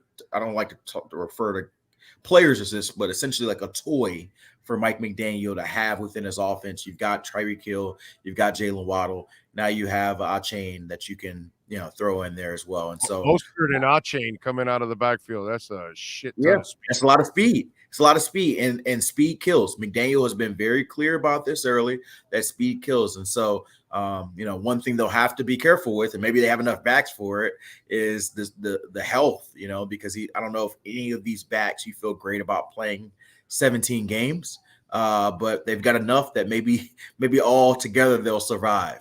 And so, I think that it's a weapon for them on offense. I think that's the best way that you can look for it. I don't think he's going to be a guy that you say, hey, you're going to give him 20, 25 touches a game. Cam Smith. Here we go. Some NFL scouts, very athletic, gifted CB that's fluid, can match up with the best wide receivers. Tough, hard-nosed kid. Needs to get stronger and have a more consistent motor and stay engaged, but an all-out baller that needs to learn from a vet how to be a pro. Here's another one. Has talent, but a nut. Loves football. Very unstable off the field. Another one. Long, physical guy, plays with tempo or tempo setter on defense. 6 or 7 career interceptions, knack for defending the pass, great trifecta numbers for explosiveness at combine with vert, broad, and 40. I haven't gotten all my reports yet from guys because I've sent them out, and I know a lot of them are busy right now, but some of them have come back to me on this. What have you been able to find out about Cam Smith? I haven't texted anybody recently about him, but I did some work on him in the pre-draft process. He's a big long corner. He played a lot of outside at South Carolina. He's a zone guy, so that kind of works with Vic Fangio playing a lot more zone. I think you're going to see him being a versatile piece. He didn't play a lot of it in college, but some people I talk to think that he can play some slot, play some safety as well. And so a little versatility there. I don't like to talk about a guy's off the field stuff because I don't know the guy personally. And so, I heard some of the reports you said there, but I can't speak to that. But I'll say that, it seems like a clear addition to depth for this secondary. You've got a guy and Jalen Ramsey and Xavier Howard who are both, closing on 30. X is in the last, guaranteed year of his deal. And so you get some depth behind those guys. You also and the guy that replaces X. Yeah. Probably. Yeah. And so immediately he comes in, and I say from day one, he's probably walking in as your fourth corner. You probably have your 2 slot corners competing there. You got him as your top, Cam Smith's probably your top outside corner, but you could probably give him some reps at safety and see if he gets in there and competes with a Deshaun Elliott and a Brandon Jones and see if he can play there. And he's sort of probably a Swiss Army knife in year 1. And then year 2, maybe he slides into a starting role if he's ready at corner.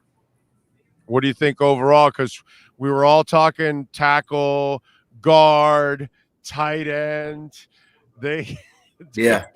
I mean, I think a lot of fans would have loved the idea of having Darnell Washington there at 2nd or 3rd round, and he was. But that's the thing about the draft. There's a lot of stuff we don't know, and the big thing we don't know is the medical. And so apparently there's a medical issue with Darnell Washington that's causing him. Must be really bad.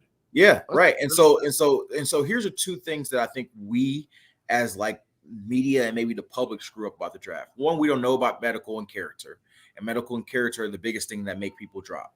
The second part of it is we probably overestimate need as what we talk about. I know a lot of times I come on with you, and we're like, hey, what does a team need? The Dolphins need a offensive tackle. They need a tight end. They need a linebacker, right? And so those might be their 3 quote unquote biggest needs. But if their draft board says, hey, we've got a 2nd round pick on Cam Smith, and our top tight end, linebacker, and whatever position I said, offensive tackle is a 3rd rounder, they're going to take the 2nd round corner over the 3rd round other position, right? And so it doesn't really matter what your need is unless those players are even. And so clearly, they had a high grade on Cam Smith.